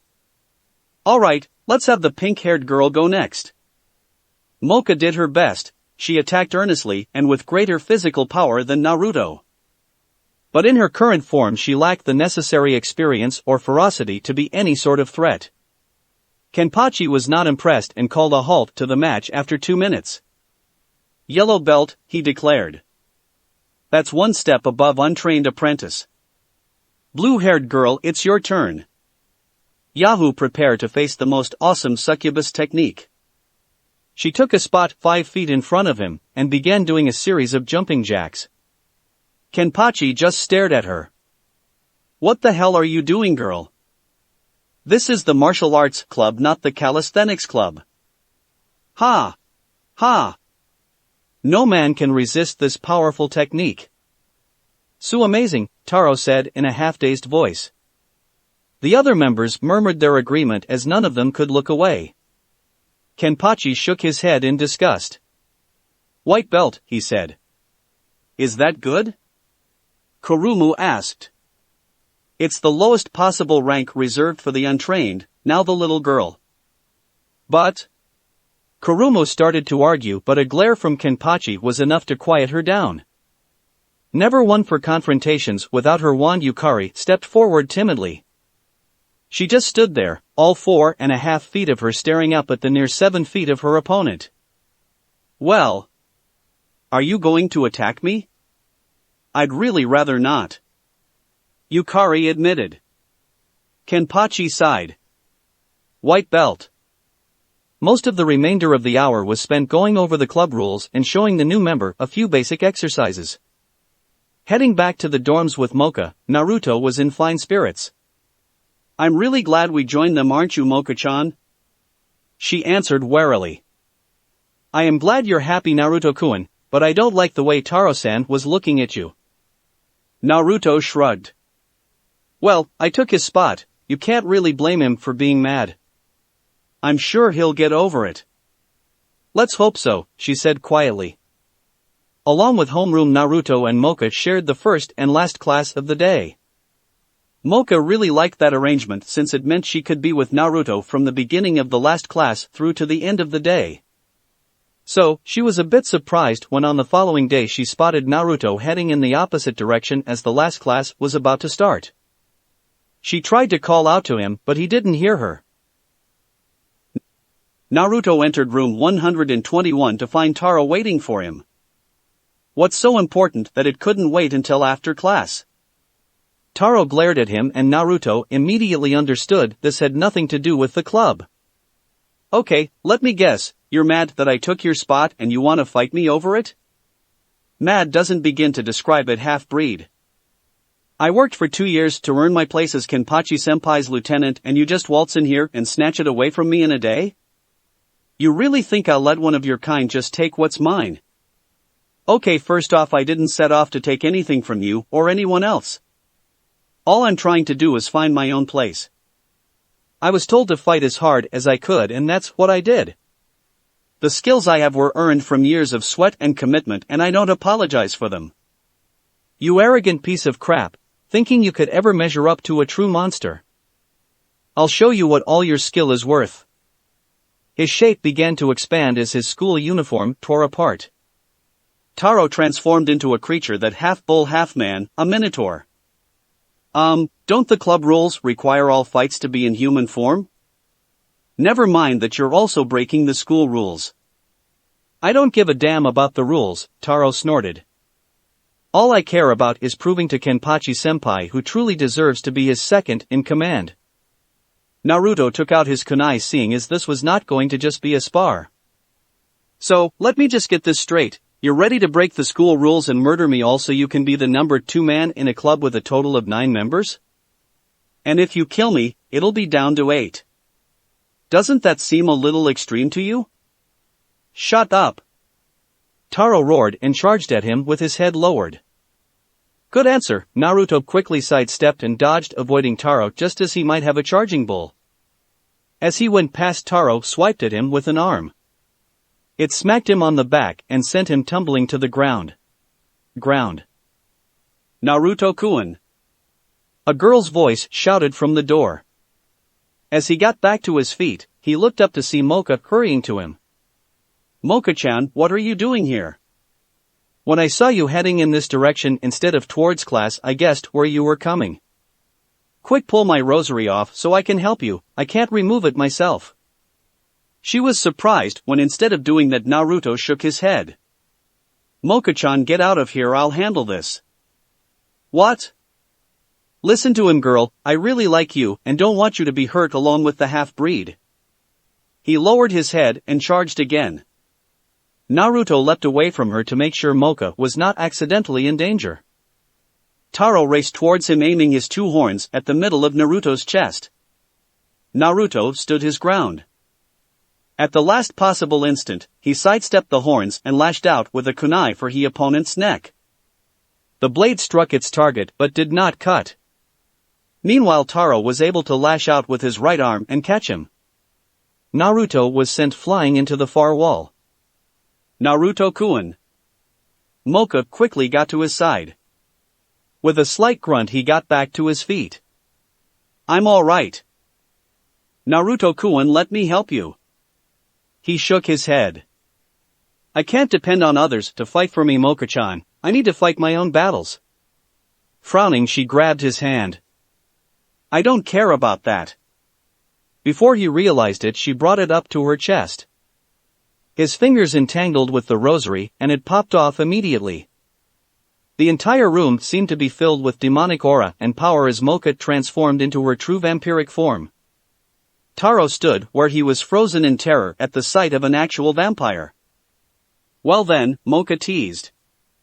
Aren't you going to attack me? I really don't want to fight you. No, you only wish to attack those you think weaker. What one would expect from a pathetic little coward. In a heartbeat, she crossed the distance between them and struck the side of his head with a vicious and perfectly delivered kick. One of his horns broke off as he was sent crashing to the floor, beaten and unconscious. Know your place. As she walked back over to him, Naruto felt embarrassed at again having to be saved. Thanks, Mocha-chan, He never even saw her hand as she slapped him. She hit him a lot harder than Taro had, and he found himself back on the floor staring up at her angry face. What was that for? He began to rub a very sore cheek. Do not refer to me in such a familiar manner, Uzumaki Naruto, you have not earned that right. She said angrily. I am not the same as the other sentimental Mocha. He slowly nodded. I apologize, Mocha-san. She crossed her arms over her chest. Why did you refuse my aid, Uzumaki Naruto? Because a ninja should not rely on anyone else's strength. You are a fool, Uzumaki Naruto. It does not lessen you to accept help from others. And did it not occur to you what would have happened if the other Mocha had seen you seriously hurt or even killed after refusing her help? To the other Mocha, there is nothing more precious than you. Were she to lose you, her heart would shatter. It would? Naruto thought. Am I really that important to her? Mocha spotted the rosary and picked it up from the floor. You claim to care about the other Mocha. If that is so, then remember what I have said to you today, and know your place. She put the rosary back on the end of her chain. The power drained from her and she became an unconscious teenage Mocha. Naruto had to jump up to catch her before she fell. When Naruto reported the attack by Taro, he was rather surprised to learn his punishment would only be a 2-week suspension. Kenpachi didn't even throw him out of the club, though he did promise to demote him to white belt. Apparently in the supernatural world violence was far more accepted than in the human one. Following a rather abbreviated club session, he and Mocha headed back to the dorms. Unlike their normal routine, they were not walking arm in arm and there was an awkward silence between them. Finally, as they were almost back, Naruto spoke up and asked something that had been on his mind. Mocha-chan? Yes? Do you, remember the things your other self does? She slowly nodded. Yes, I do, and I am very sorry that she slapped you, Naruto-kun. No, I guess I deserved it. I'm the one who should be apologizing. I'm sorry I refused your help. I guess I'm just not used to having people I can trust.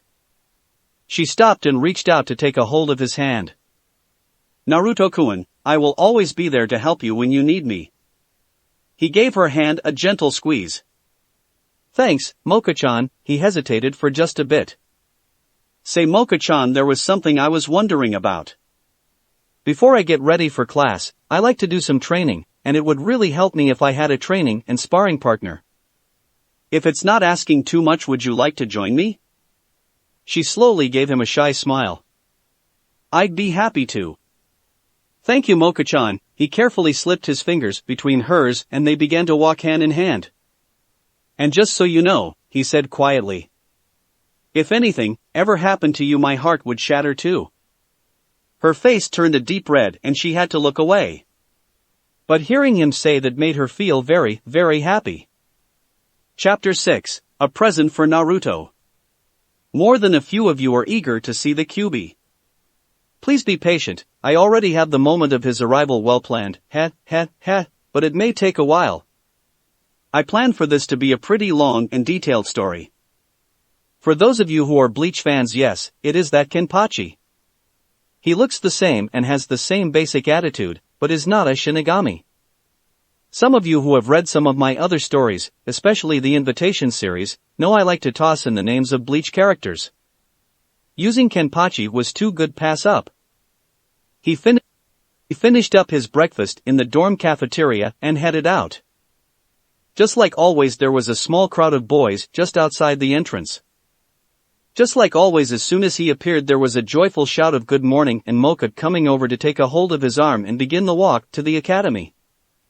Just like always, the other boys stared at the two of them in jealousy and incomprehension.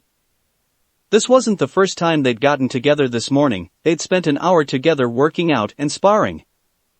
Naruto actually thought she looked even cuter in her gray t-shirt and shorts, even without her makeup. Some girls were just naturally beautiful, he supposed. I'm really famished, she said to him. So, can I? Sure, he said to her. She eagerly leaned in to bite him and have her morning meal. The pain of her bite was slight and after a month he was used to it. But this time, ow! As she let go, there much sharper pain. Naruto slapped a hand to his neck and was very surprised to feel something warm and sticky. You left a wound this time. I'm so sorry. Here, let me help. She pressed a handkerchief to the small wound to stop the flow of delicious blood. You've never left a wound before. Sorry, I'm really sorry. I guess I got a little overenthusiastic. She pulled back her handkerchief. The bleeding has stopped. Ah, it's all right, just be more careful, okay? Sure. She reached up to the back of his head and he felt a sudden painful yank as some of his hair was torn out. Ow! Ow! He stared at her. Mocha, what are you doing? Gray hair, she explained. He stared at her. Please stop causing me bodily harm, Mocha-chan. Sorry, she put her arm back around his. He watched warily to make sure she didn't suddenly start scratching him. Now you are still coming to my room Saturday to study with me, right? He grinned. Normally they studied together in the library. But Mocha had suddenly invited him to study with her in her dorm room, alone. Are you kidding? I wouldn't miss it, even if it is October 10th. Oh. Is there something special about October 10th? Mocha asked as they were walking again. It's a day of mourning for me. Normally I would just spend it alone. Really? He thought she sounded a bit surprised. That's awful, Naruto-kun. Who are you mourning? He hesitated, but went ahead and answered. My parents, he said quietly. But I mourn that day for other reasons too. She was curious to know more. Despite all their time together, she knew almost nothing about his past. But she could sense that this was not a subject he wanted to talk about. So, she just walked with him for a way in a comfortable silence. She spoke again as they approached the academy. Oh, could you please tell Kenpachi-senpai that Yukari and I won't be attending the club events today? We both have some tasks we have to take care of that can't wait. We'll both probably be gone until tomorrow. What do you mean gone? He asked her nervously. Where are you going and why didn't you mention anything earlier? Oh, it's no big deal, she patted his arm reassuringly. We just have to leave the academy to get some things. Wait. You're leaving the academy? I thought that wasn't allowed until we graduated. We aren't allowed to go to the human world until we graduate. But there are other worlds, other places, where we are free to visit. She didn't mention that Yukari was going to the human world. She had been granted special permission to do so since that was where her parents resided. Anyway, we'll both be back sometime tomorrow. Following her last class, she said goodbye to Naruto and hurried out to the bus stop where Yukari was already waiting. Hey Mocha, the young witch chirped. Are you ready to get Naruto's presents? From out of her jacket pocket, she took out a Ziploc bag with a few items inside. I sure am.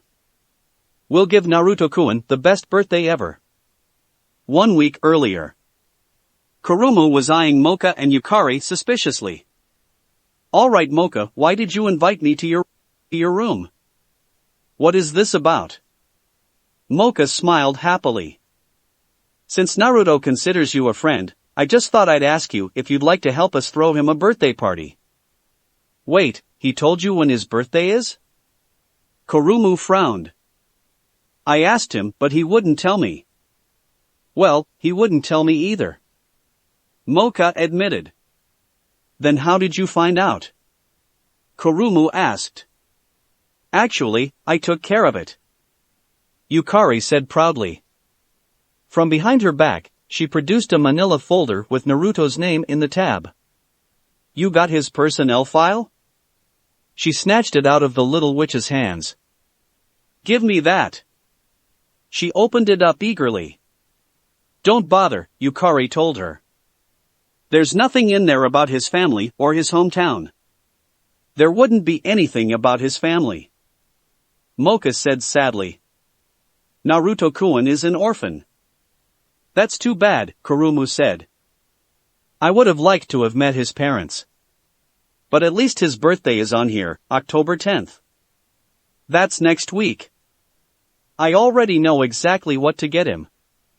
So will you help us give Naruto-kun the best birthday party ever? Mocha asked. Yahoo, of course I will.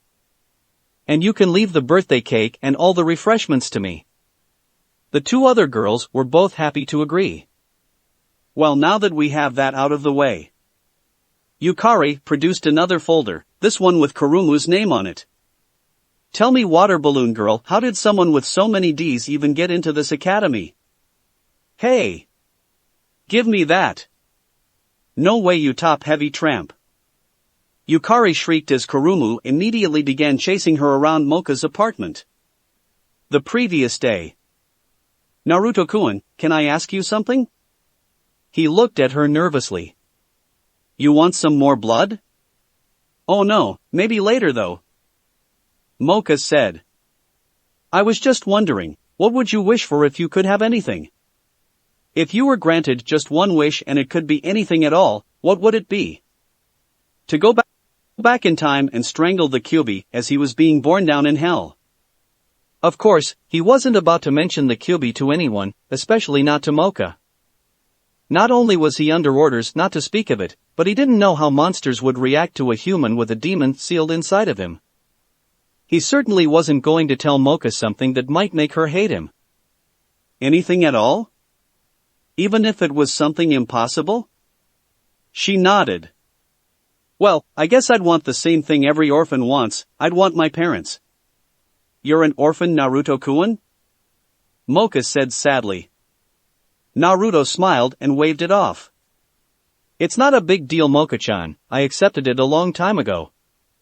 My parents were both killed the day I was born. My village was attacked, you see, and many ninja were lost. I have no living relations, or so the old Hokage told me. So I've never known what it's like to have a family. They continued in silence for a short time as Mocha pondered Naruto's wish. In her true form she had great powers, not only physical strength, but other abilities as well. She also had access to other powerful beings. But what he was asking for was far beyond her ability to grant. Would it be enough if you could just see and talk to them for a few hours? He laughed. Yeah, even that would be amazing. Naruto missed the slight nod, and if he had seen it, he wouldn't have understood its meaning anyway. Mocha had just decided what she was going to give him for his birthday. Mocha was the only one riding the bus now. Yukari had already gotten off at the human world. Have you been to the world of the Jinn before? The bus driver called. Yes, once with my father, a very long time ago. So, you understand the enchantments that are a part of the land there? Even a vampire is subject to them. I know, Mocha answered quietly. You should be careful, the Jinn like to drive a hard bargain.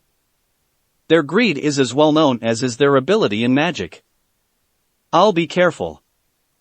Through the dark tunnel, they were now approaching a light. Almost there, the enchantments will take effect as soon as you step off the bus. You're sure you don't need me to come back for you? The bus exited the tunnel. They found themselves atop a vast plateau, miles above the ground. In the very center of the plateau was a vast settlement filled with flashing lights and raucous noise. The bus came to a halt and the door swung open. She got up from her seat and headed towards the front of the bus. I am sure, and thank you very much, bus driver-san. He nodded to her. Please step off the bus carefully, and good luck finding what you're looking for. As the bus driver had warned her, the enchantments took effect the moment her feet touched the rocky ground. A powerful demonic aura surrounded her. Her body grew and matured, her hair became silver, her eyes red, and her fangs grew. She was once again her true self, even though the rosary remained on her chest. She headed towards Azkara. Among all the worlds, Azkara was definitely one of the more unique places. It was literally a city of shops. The Jinn were among the most powerful of magic users and extremely adept at all sorts of enchantments. But they were also a very clever and greedy race. They loved to make bargains and receive payments for their goods. They were notoriously hard and clever negotiators, and beings of every race, including vampire, were wary of being ruined by a bargain with them. The reputation had gotten so bad the Jinn had been forced to take special steps. Outside Azkara were a series of large signs. Mocha remembered them from her previous trip here. She looked over at one now. Let no lie be spoken. Let no deception stand. Let your wish be fulfilled. Let the price be paid. The entire race of Jinn had come together and cast special enchantments on their sacred secret world that made it impossible to tell a lie or cast any type of illusion or deception. It had been necessary to convince customers to continue to visit. It was also the reason why the power of the rosary was temporarily suppressed. Entering the city of shops, she moved quickly and with purpose. Though she'd only been here once before, her memory was perfect and she knew where to go. Almost every building here was identical, simple one-story shops with open sides for the customers. There was the usual throng of beings from every race rushing about as available shopkeepers called out to them, eager to do business. Most of these people were idiots who had heard that the Jinn could grant wishes. They were here here for love potions, or to be handsome, or to become rich, or to be immortal. The idiots never seemed to worry about the price to get what they wanted. They would get what they came for. The jinn could indeed grant wishes, but it would never make them as happy as they would expect. And the price was always much higher than it seemed. A jinn could ruin you without ever speaking a lie or asking for too much.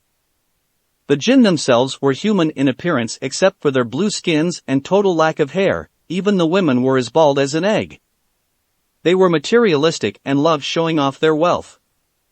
They wore nothing but the finest and most expensive silks, and their necks and fingers were weighed down with jewelry. Some of the shopkeepers tried to call to her as she went by. She didn't bother to even acknowledge them. The people on the street fell over themselves to get out of her way. She continued to move with her long steady strides until she came to the shop she'd been looking for. There were no customers waiting, and the shopkeeper seemed to recognize her immediately. He was a short fat man whose neck was completely hidden under gold chains. He gave her a greasy smile and held out his arms as though he actually expected her to embrace him. "Well, if it isn't Akashiya Mocha. It's wonderful to see you again. And how is your dear father?" She quirked an eyebrow. "My father's well-being is none of your concern, merchant." Seeing her lack of warmth, he lowered his arms but kept up his smile.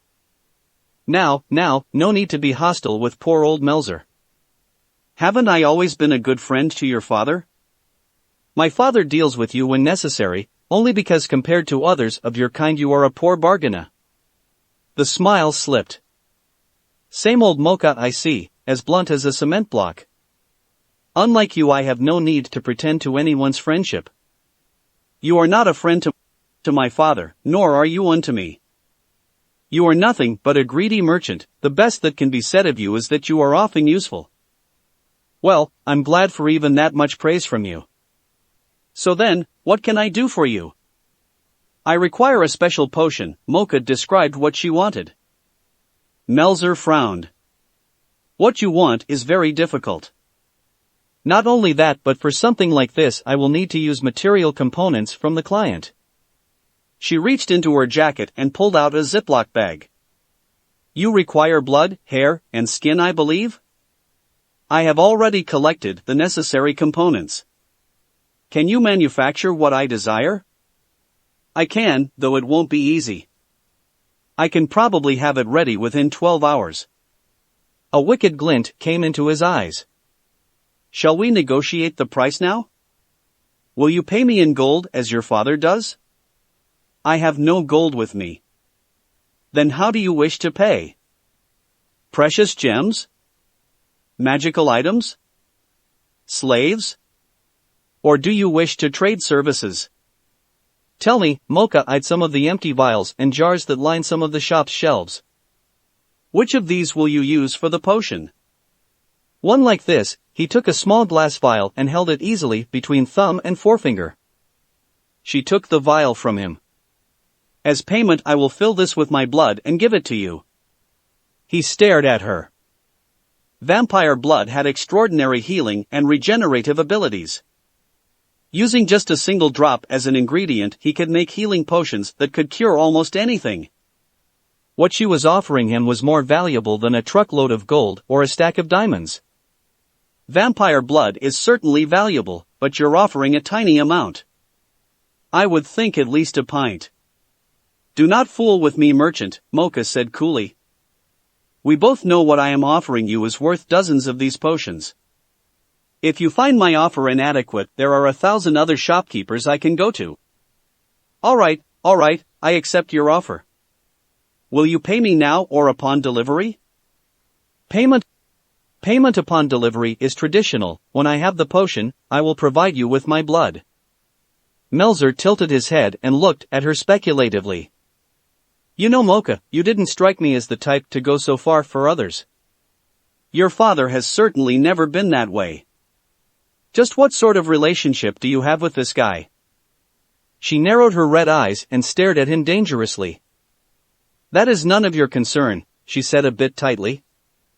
I suggest you begin working on my order so I can leave this place as soon as possible. Alright, his body turned to blue smoke and quickly disappeared into an old brass lamp. Being powerful magic users, the jinn were able to create spacious and luxurious homes and offices in small confines like lamps, pots, or dollhouses. It was a simple trick they used to have large homes while still using all the available land in Iskara for shops to attract customers. Mocha spent the next 12 hours standing there in front of Melzer's shop. Iskara really was a city of nothing but shops. There were no restaurants or hotels, only shops to bargain for wishes. She grew a tad hungry but had enough self-control that she didn't need to go up to one of the vast crowds and ask for a bite. She found the wait more tedious than anything else. No one approached her or tried to talk to her. It was a familiar experience. No one wanted to talk to the scary vampire. It reminded her of her upbringing and the original reason she'd left to find her mother in the first place. At long last Melzer emerged from his lamp. When the blue smoke reformed, he was holding a tiny vial with pink liquid within. It is done, he handed the vial over to her. Now understand, I guarantee only that it will work. I promise nothing about whether or not he will enjoy the experience, he may well hate it. She snorted. Are you so blatantly honest with all your customers? No, he said flatly. Only with the ones who scare me. Now my payment? She nodded and cut open a finger with one of her fangs. Her blood was a darker shade of red, almost brownish black. It was thick and flowed slowly into the vial. Melzer eyed the precious blood greedily, already imagining just what sort of potions he would use it for. After several minutes, the vial was at last full. She pressed down its stopper and handed it over to an eager Melzer. Always a pleasure to do business with you, Moka-sama, please come again soon. Because he was useful, she gave him a polite nod and then stepped away from the shop. At her feet black fires came to life. The black flames rose and quickly seemed to consume her before disappearing from sight. Melzer sighed, standing there in his gold chains and expensive silks. Vampires are such show-offs, he looked at his little vial and smiled. But they do pay well. In her apartment black flames suddenly appeared. As they died out they left behind her true form. Now that she was back, the rosary's power immediately transformed her into her weaker self. She pitched forward unconscious onto her bed, the vial safely tucked away in her jacket pocket. It would be ready for Naruto's party. That's it for this reading. Hit like and subscribe for a free ticket pass going to the different worlds of anime fanfiction. Looking forward to having you on board again.